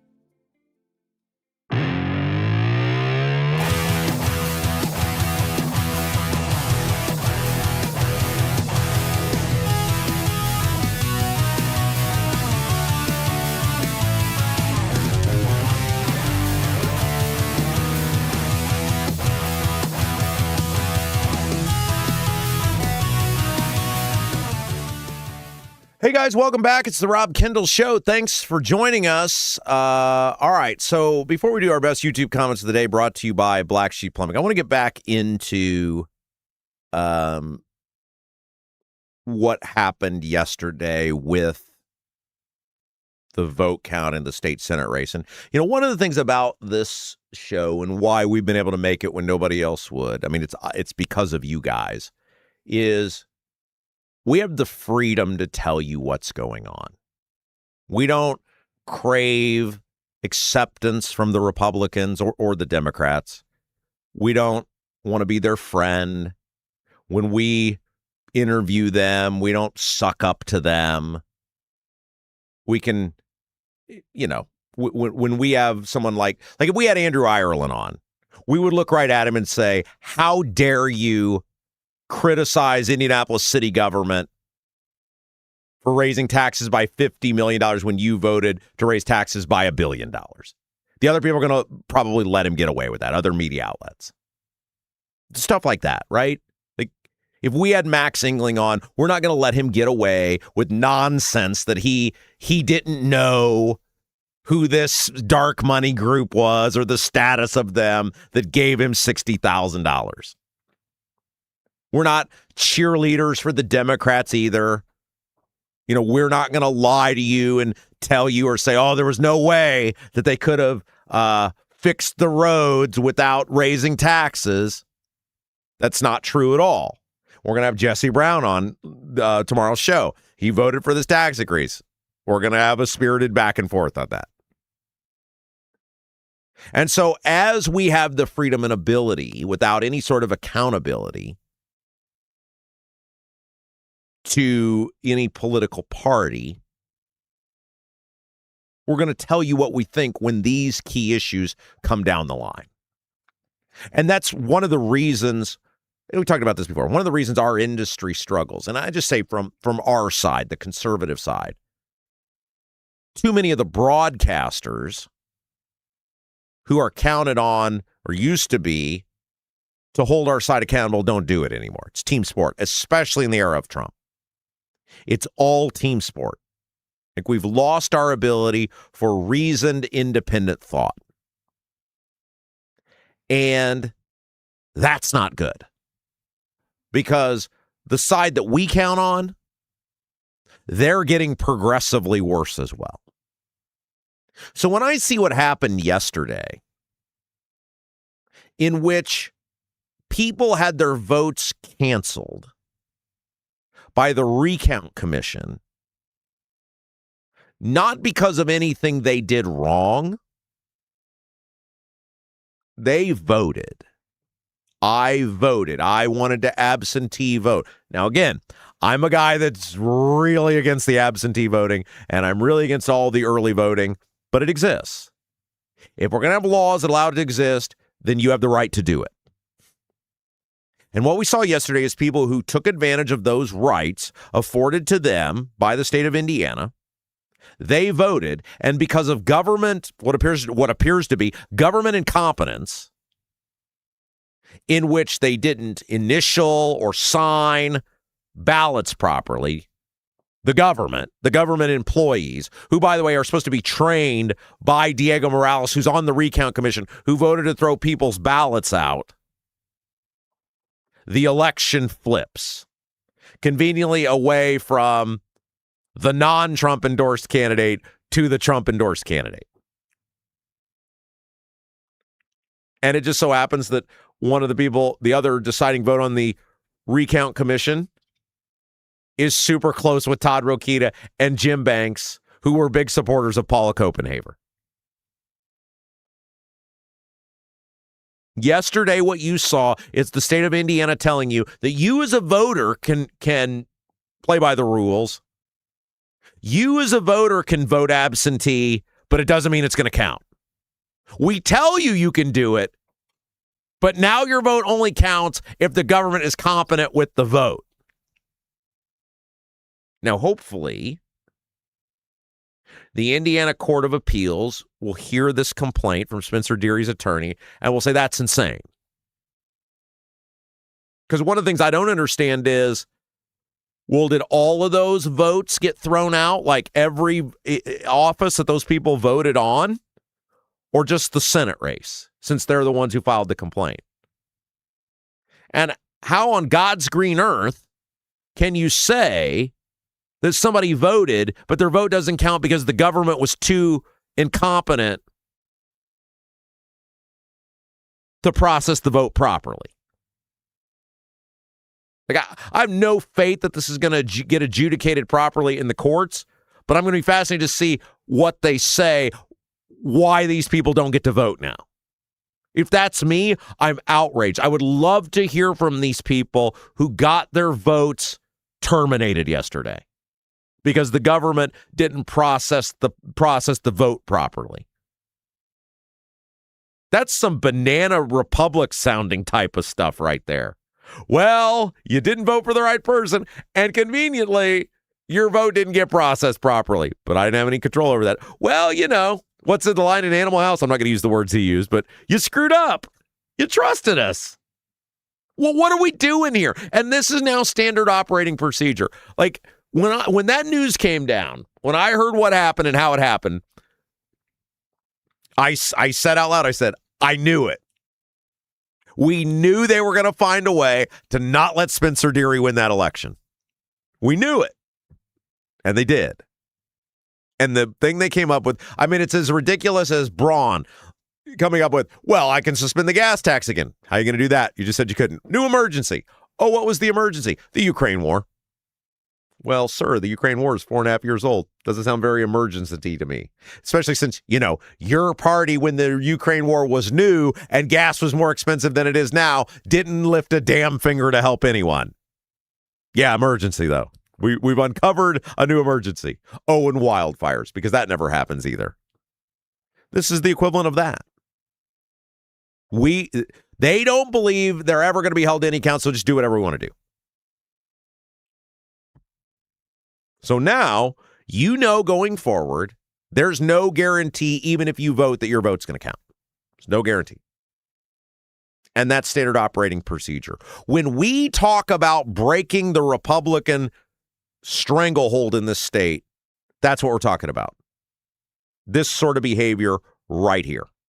If you vote for Republicans, that's what you're accepting at the state level. That's what you're accepting.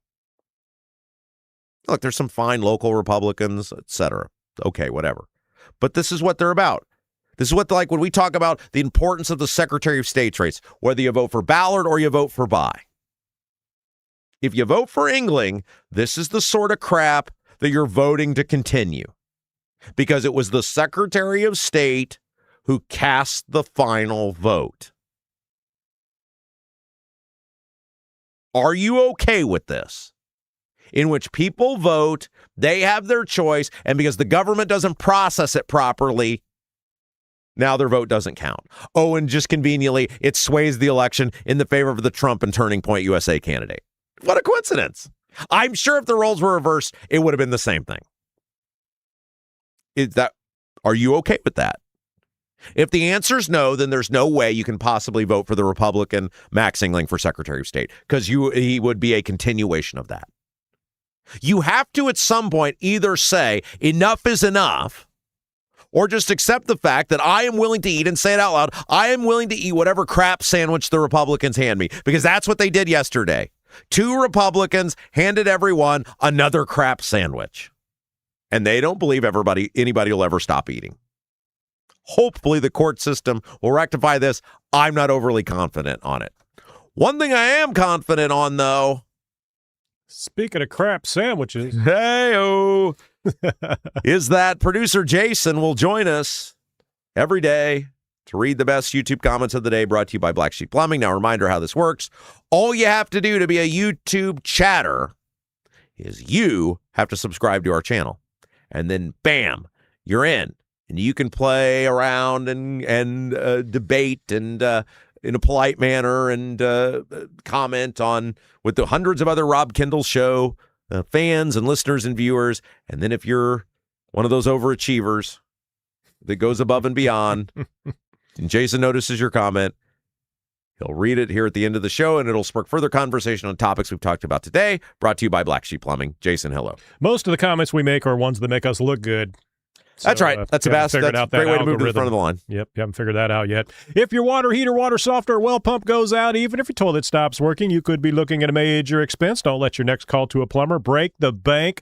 Call our man, John McKinney, at Black Sheep Plumbing. Black Sheep Plumbing can do the job right at a fraction of the cost of the big guys. And owner John is a Hoosier lifer, takes great pride, stands behind his work. That's why all basic services and repairs with Black Sheep Plumbing come with a 2-year parts and labor guarantee. guarantee. Water heaters having a 6-year parts and tank guarantee.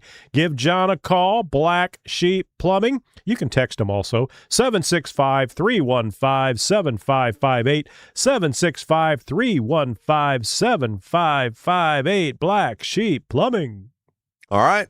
All right, so we get to it here. Starting off, let me pop this up here real quick so I can get that going. Starting off this morning, of course, the chat usually starts 6 p.m. every evening. We try to get it up there. And so people can get together, converse, have a little community chat. But this morning, the first one in, I believe, was MLM Warrior, 6:44 a.m. Good morning. Today is National Panini Day, which is observed every August 11th. Panini Day. You ever had a panini, Rob? It's a sandwich, isn't it? Yes, it is. Yeah. It must be the bread that they, makes it a panini. Yeah. All right, driver says, I am still sore from a concert Sunday night. Who knew dancing, singing, and putting a kid on your shoulders to see the show was going to hurt so good? Who was it? Josiah Queen. Who? At the fairgrounds. Oh. I don't know, Josiah. I think it's for kids, little kids. Oh, okay. He said, me and 3 kids, little monkeys, is what and one was teething, so, they couldn't go. That's why Mom couldn't go. He had to handle all 3, and, the older you get, you put them on the shoulders. Do you ever carry the little tornado on your shoulders? Oh, usually after she's done playing at the playground. No, Daddy, tired, don't want to walk home. Ah, so you put her on your actual shoulder? Yeah. Oh, okay, there you go. I'm not carrying her all the way home. Okay. Listener Dave, good morning, you wheel taxpayers. Steve. Okay, let me explain locally what I'm going through with the wheel tax. Okay. Because I post this up at Rob Kendall on Twitter. Mm-hmm. Last night I see on the agenda, Brownsburg has added the wheel tax. But here's how incompetent the government is. Greenwood beat you to it. Well, okay. So I'm reading this, and I'm blowing a gasket, right? I see this. And then I'm reading it. And the more I'm reading, I'm like, is this replacing the county wheel tax or adding to the county wheel tax? Because Johnson County had a wheel tax. Greenwood's adding to the wheel tax. Mm-hmm. This one appears to be buried in the document, not necessarily adding to the county wheel tax, but replacing it because of the change in the state law.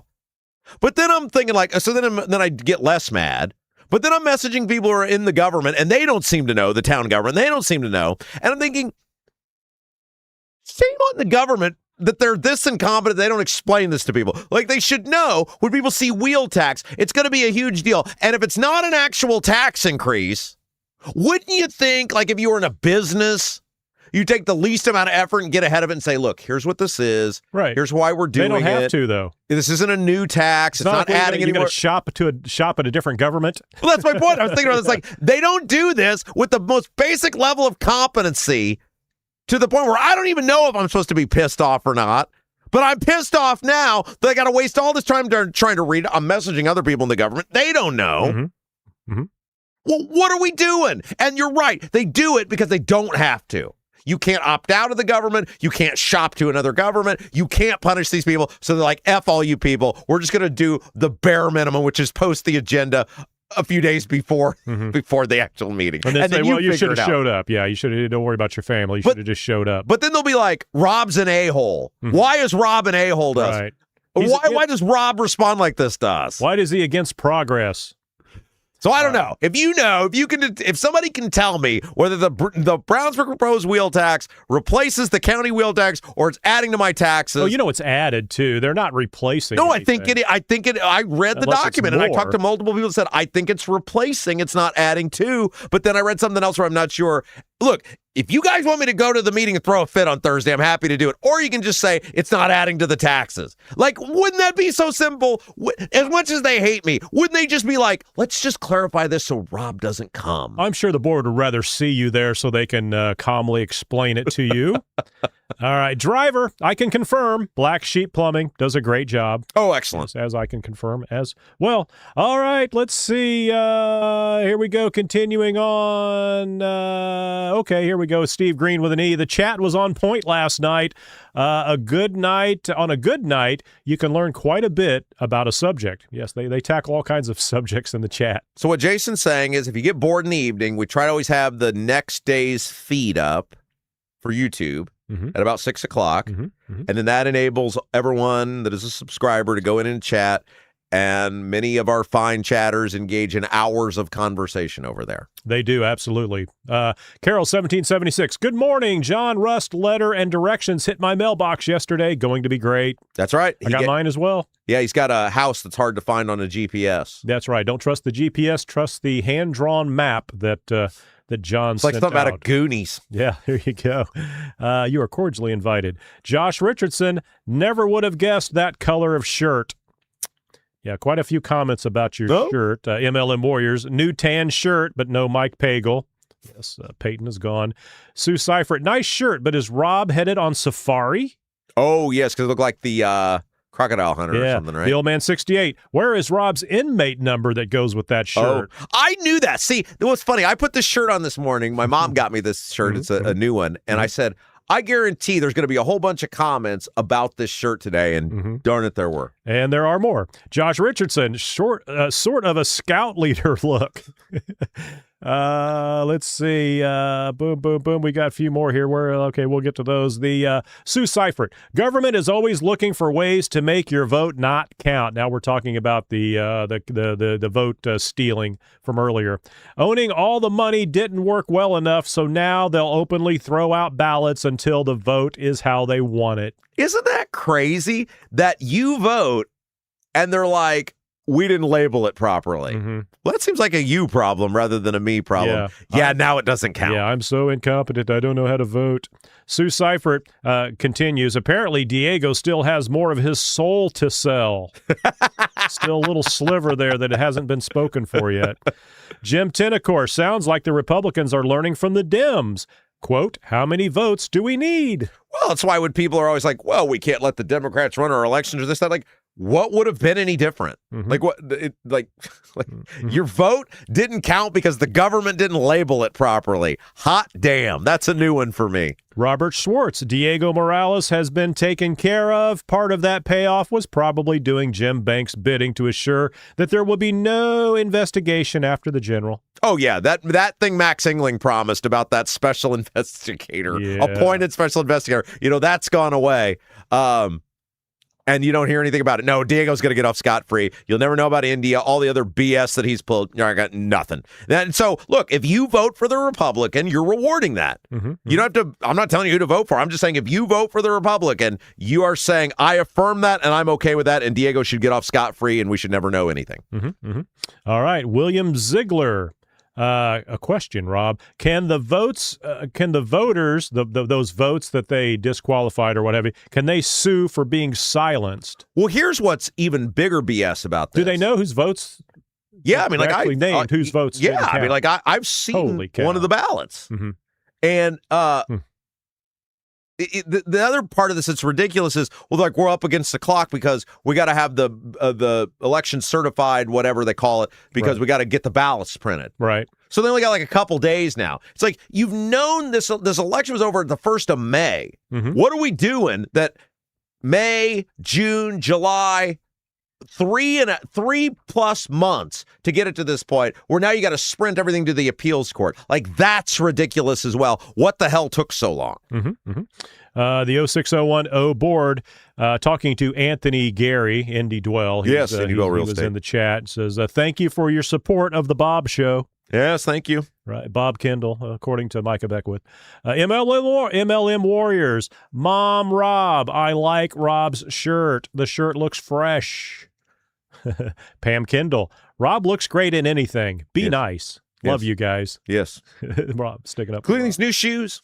Oh, yeah, the new shoes. New shoes. Swell as well. Look, they got soles on them and everything. They don't have holes in them. Josh Richardson, you made some great new shirt picks, Ma Kendall. Let's see. Boom, boom, boom. 06010 board. Copenhagen would like to thank her supporters and for 6 fewer Deery supporters that were disqualified. Wasn't it wild where she won't even tell you who's paying for her attorneys? She wants to be a senator. She's got an action that is involving the government. Took a page right out of Diego's book, it is. Didn't she? You don't get to know who paid for it, but don't worry. I totally won't give them any favors when I'm a senator. Right. You don't get to know it all. No, you don't get to know it, but totally trust me. I'm going to be totally over. She's like the perfect Beckwith employee. Kenneth Egold. Andy at Honeysuckle Hill referred to Rob as Bob when we were talking on Sunday. Andy Eagold is like Norm at Cheers to the Honeysuckle Hill Bistro. Oh, is that right? Oh, yeah. Like okay. he goes every week. They know him by name. Oh, okay. Jack the Libertarian sounds like some South Korea stuff. The voting. Oh. The vote. You mean North Korea? Well, he said South, so... North Korea's the one. He's the one with the geography problem. North Korea's the one with the dictator. If you'd asked me, I could have told you which. I probably could have thought about it, but Steve Green with an E. I'm down. I'm down to exchange my vote for no taxes all day long. Would you give up your vote for no taxes? Yeah. Hell yeah. I mean, I mainly vote primaries anyway. Just to vote the incumbents out. Driver, if they sue, what's the outcome? A new election? A financial penalty to the state? What is the dollar value for vote 1 million out of 100 million? The state is screwed. Well, so yeah, what they're going to do is... No, I'm sorry, but what is the dollar value for one vote? $1 million? The state is screwed. Well, yeah, I mean, they're going to sue saying they improperly threw these votes out, and you can't disenfranchise somebody's vote based on the government being incompetent. Right. I mean, that's going to be their crazy case. Like, shouldn't they be able to vote again? Well, this is what Since it wasn't the voters' fault. It's not. Yeah, I mean, how do you tell somebody your vote doesn't count because the government was too incompetent to process it properly? Mm-hmm. We know what the issue is. Why wouldn't they just do that on a national level and discount millions of votes? I have no idea how the appeals court is going to allow this to stand and say, if the government screws up your vote, then you don't get to vote. I don't know. Mm-hmm. I don't know. Debbie Holcomb, again, COVID taught those in power they can do whatever they want. They're out of control. That's right. Yep, that's right. All right. Oh, yeah, Josh Richardson. They just say it out loud now. What the hell? Oh, yeah, they don't care. Yeah. No, they don't care. All right. Almond Joy Tempo. Morning, y'all. This was the longest 6 weeks of my life. My coworker better give me a heads up next time she and her husband decide they want to have another baby. Oh, I was like a vacation or something. I was like, that's a long, that's a long vacation. Yeah. Hashtag, and by the way. And by the way. Yeah. Hashtag, and by the way. There we go. Almond Joy Tempo all over that one. Steve Green with an E.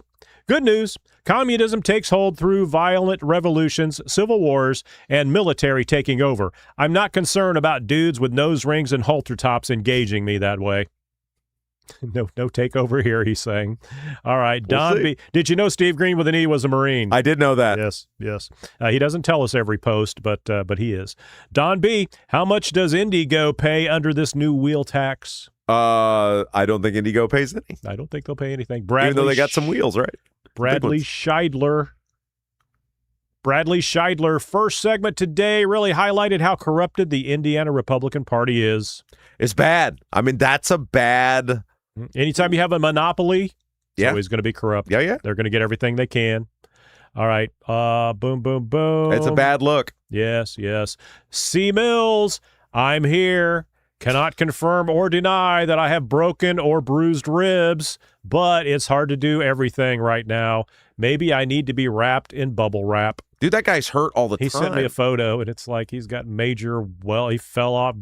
He says he's an old man now at 30-some years old, fell and tripped over his feet and busted his ribs or something. Oh, good grief. Yeah. Learn to walk, sir. All right. We need a walking cane maybe for C. Mills. 06010 board. Can't stuff in those wings this week from Double D's at C. Mills. I think C. Mills will figure out a way to get in there and get those fine. Wings. Yeah. So we're planning on going tomorrow night, 6 o'clock ish. Be there if you guys want to come hang out with us. Great. Obviously, no obligation, but we're planning on being there. And then I got to make a trip out to the bistro as well, which I will do here at some point too. Let you guys know when I'm doing that. Awesome.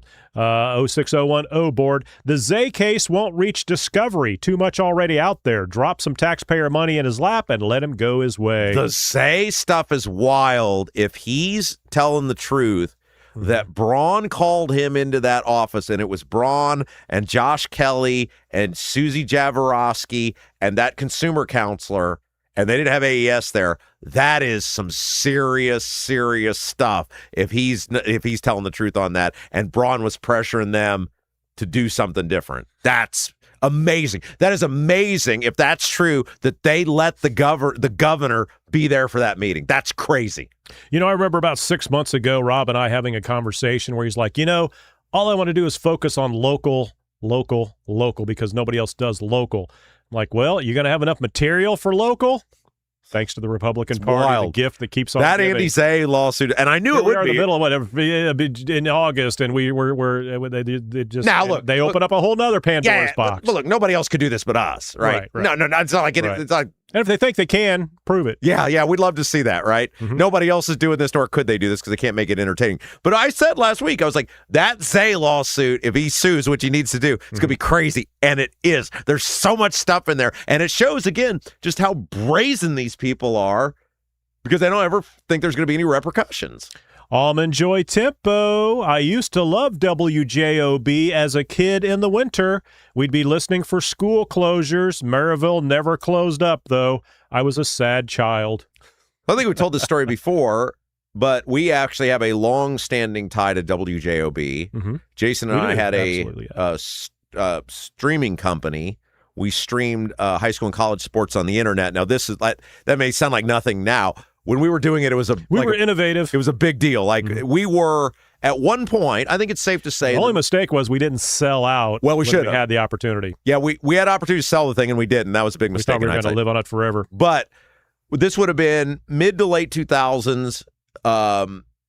When it was before, obviously, Facebook, YouTube, all these people were doing mainly before YouTube Live, which is what screwed us. Yeah, we're streaming what right we're on right now. So thank you, YouTube. But we had like 100 clients at one point, and one of the things that we did is we did work for a company that broadcast a whole bunch of high school sports in the region, and their Regional station, Radio Sports Network, the Regional Radio Sports Network. That's right. Paul Condry, and one of the radio stations they were on was WJOB, and every Friday night we would record the high school football game on WJOB, like while it was live on the radio station. We'd have to call their call into the station, and they would hook us up, and then we would stream it for and them. it for them. Yes. So 20 years ago, we were working with WJOB, and now we're on WJOB again. How about that? There you go.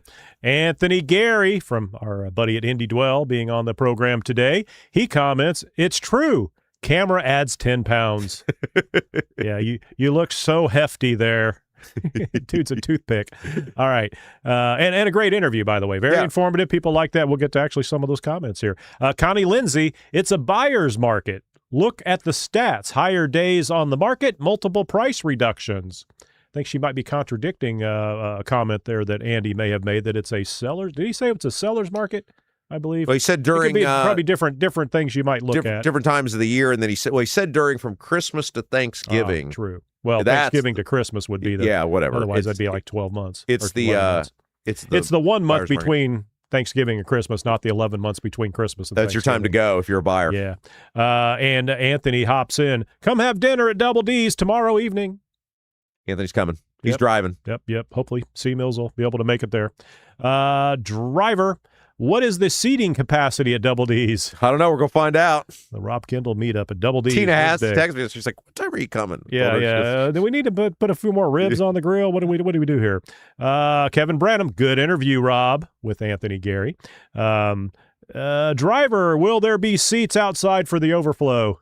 Double D's. Look, this is not Taylor Swift, right? You've created an event. I can't be there, unfortunately. I don't think this is Taylor Swift, guys. I don't think there'll be that many people. Yeah. MLM Warriors, DD Wednesday Wing Night. C Mills at Anthony Gary Indy Dwell. That was a great interview. It almost like you know what you're talking about. Yeah. He's trained professional. Yes, he does. Okay, let's see. Bob Schwarm. I'll say his real name, Hogset, will now campaign on how he tried to stop it, meaning the wheel tax. You know that was he said, look, guys, I'm going to veto this because I got an election coming up.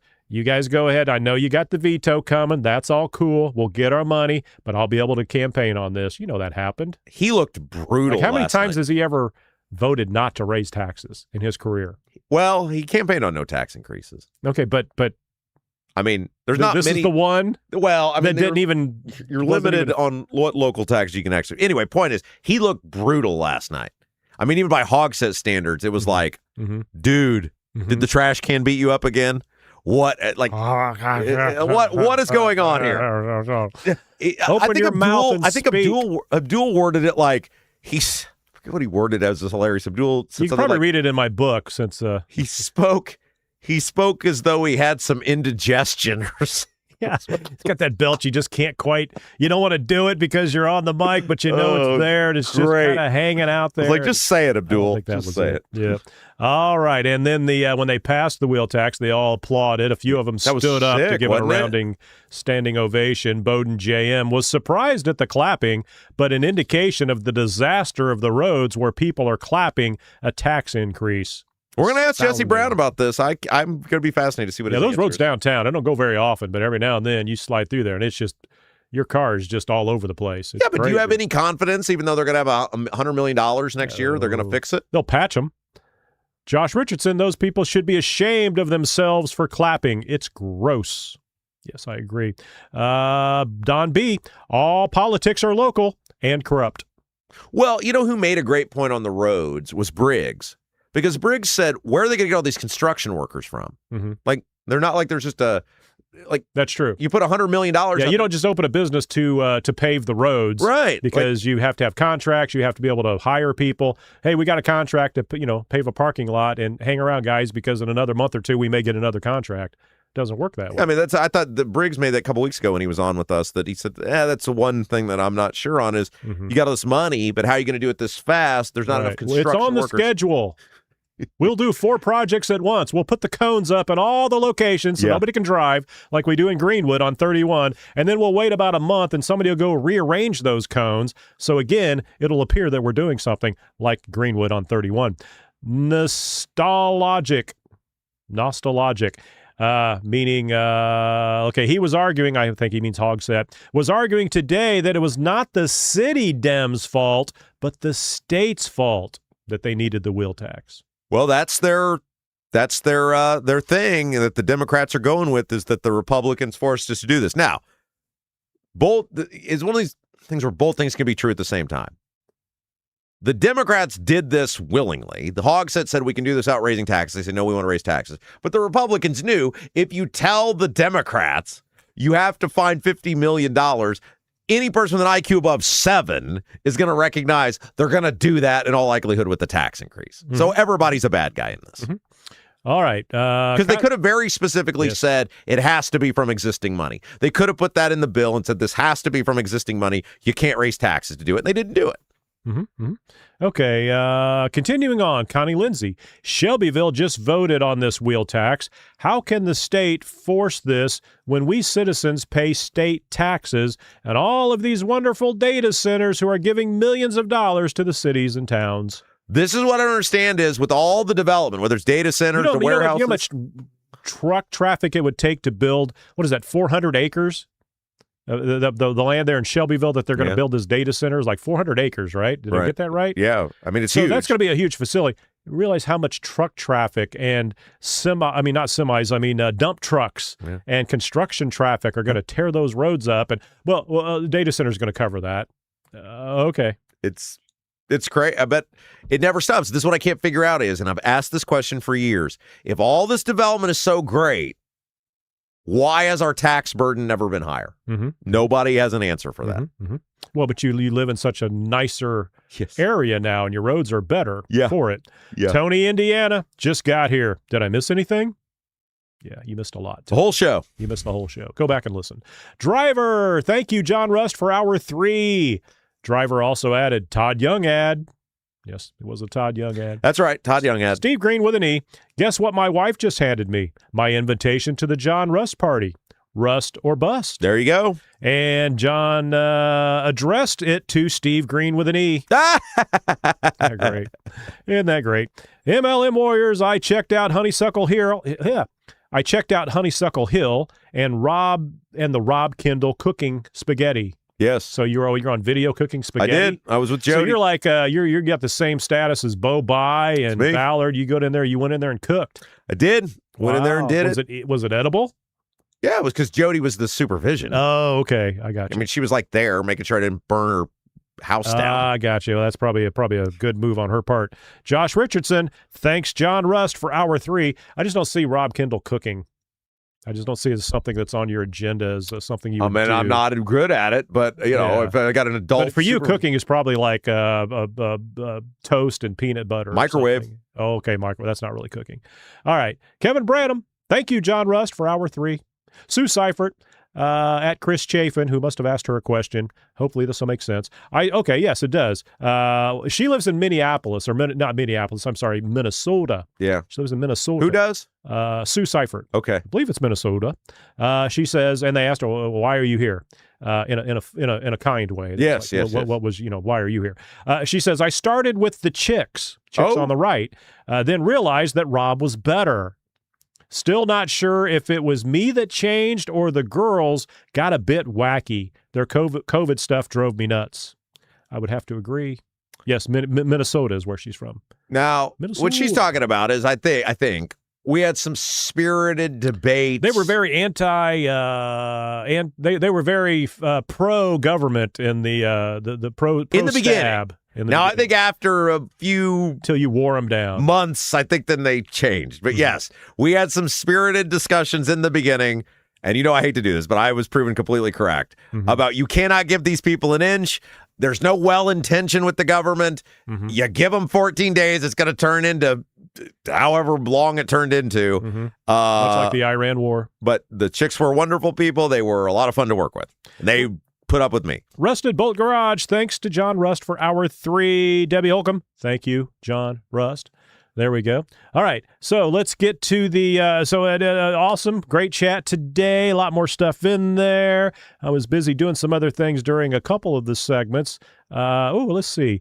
I'm going to read this one off Old Man 68 at Producer Jason. It's not just Greenwood where the highway department does that with the cones. Well, that's what I'm saying. They'll put those cones up on 31 in Greenwood, and then they'll drive over to Shelbyville and put up some cones there, and then they'll drive up to Muncie, put some cones there. And it's like, our guys are working. They're working as fast as they can. Right. Okay. So let's go to the XP points. There we go. This is where you rack up points. Ooh, look at that. All these chatters. We got the best chat around. Okay, here we go. We'll go to number 10. Actually, we'll go with number 11 because that's Rock Laws and MLM Warriors. I think MLM Warriors took the evening off and let some others participate there. 200 points each. Mad Duck and Chris Chafin, 225 each. That gets us up to number 7 with Kevin Branham and Debbie Holcomb tying there at 300 points. 350 points is Steve Green with an E. Number 4, Bartelt Farms. Oh, Bartelt Farms. There we go, Tom. He's picking up the action there. 375 points, all the way from Jasper or Du Bois County. That's right. Number 3 at Driver, 450 points. Then we jump all the way up. These are the guys that were going for the gold here. Probably their life's ambition to be in the top of the XP points. Yep. As a small child. Number 2, Josh Richardson with 800 points. Wow. There we go. And number 1, doing it all over. Rusted Bolt Garage, 825 points. There you go. There we go. Everybody gets to participate. And the chat, we usually try to open that up about 6 p.m. every evening, so go check it out. It's basically when we say we open the chat, we put up the live show for the next day, so you can go there, you can bookmark it, all that good stuff, and then when the show starts, you're already there, but you can start at 6 p.m. and chat all night long. Did you read the Black Sheep Plumbing announcement when we started the chat? I sure did. Okay. I do it just like clockwork. Okay, very good. You don't believe me? Text John and ask him. No, I got you. All right. We got it all. Okay, there we go with the chat brought to you by Black Sheep Plumbing. Third hour brought to you by John Rust. We do appreciate it. That'll do it for me. So long. All right, we're going to wrap up a little early today. We got the studio ready. Got to do the Jesse Brown interview. Got some other stuff to get done. So we're going to wrap up a little bit early. Not too much early, though, but we can do that. We're still a podcast. Anyway, you guys are amazing. Thank you, as always, for all you do for us. Before you leave today, help us grow the program. Hit that little thumbs up button, whether you're watching us live or on demand. Really helps us grow the program. Also, share the feed out. Let people know that that we're at where we're at. That you're listening to us. That it's an Indiana-based program dedicated to Indiana news, politics, and government. Share that feed out. Facebook, Twitter, whatever you got, and subscribe to the channel if you haven't done so yet. That is going to do it for us today. You guys have an awesome rest of your day. Take care of yourselves. Look forward to seeing you tomorrow 9 until noon. For producer Jason, I'm Rob Kendall. You've been watching. You've been listening to Rob Kendall Show.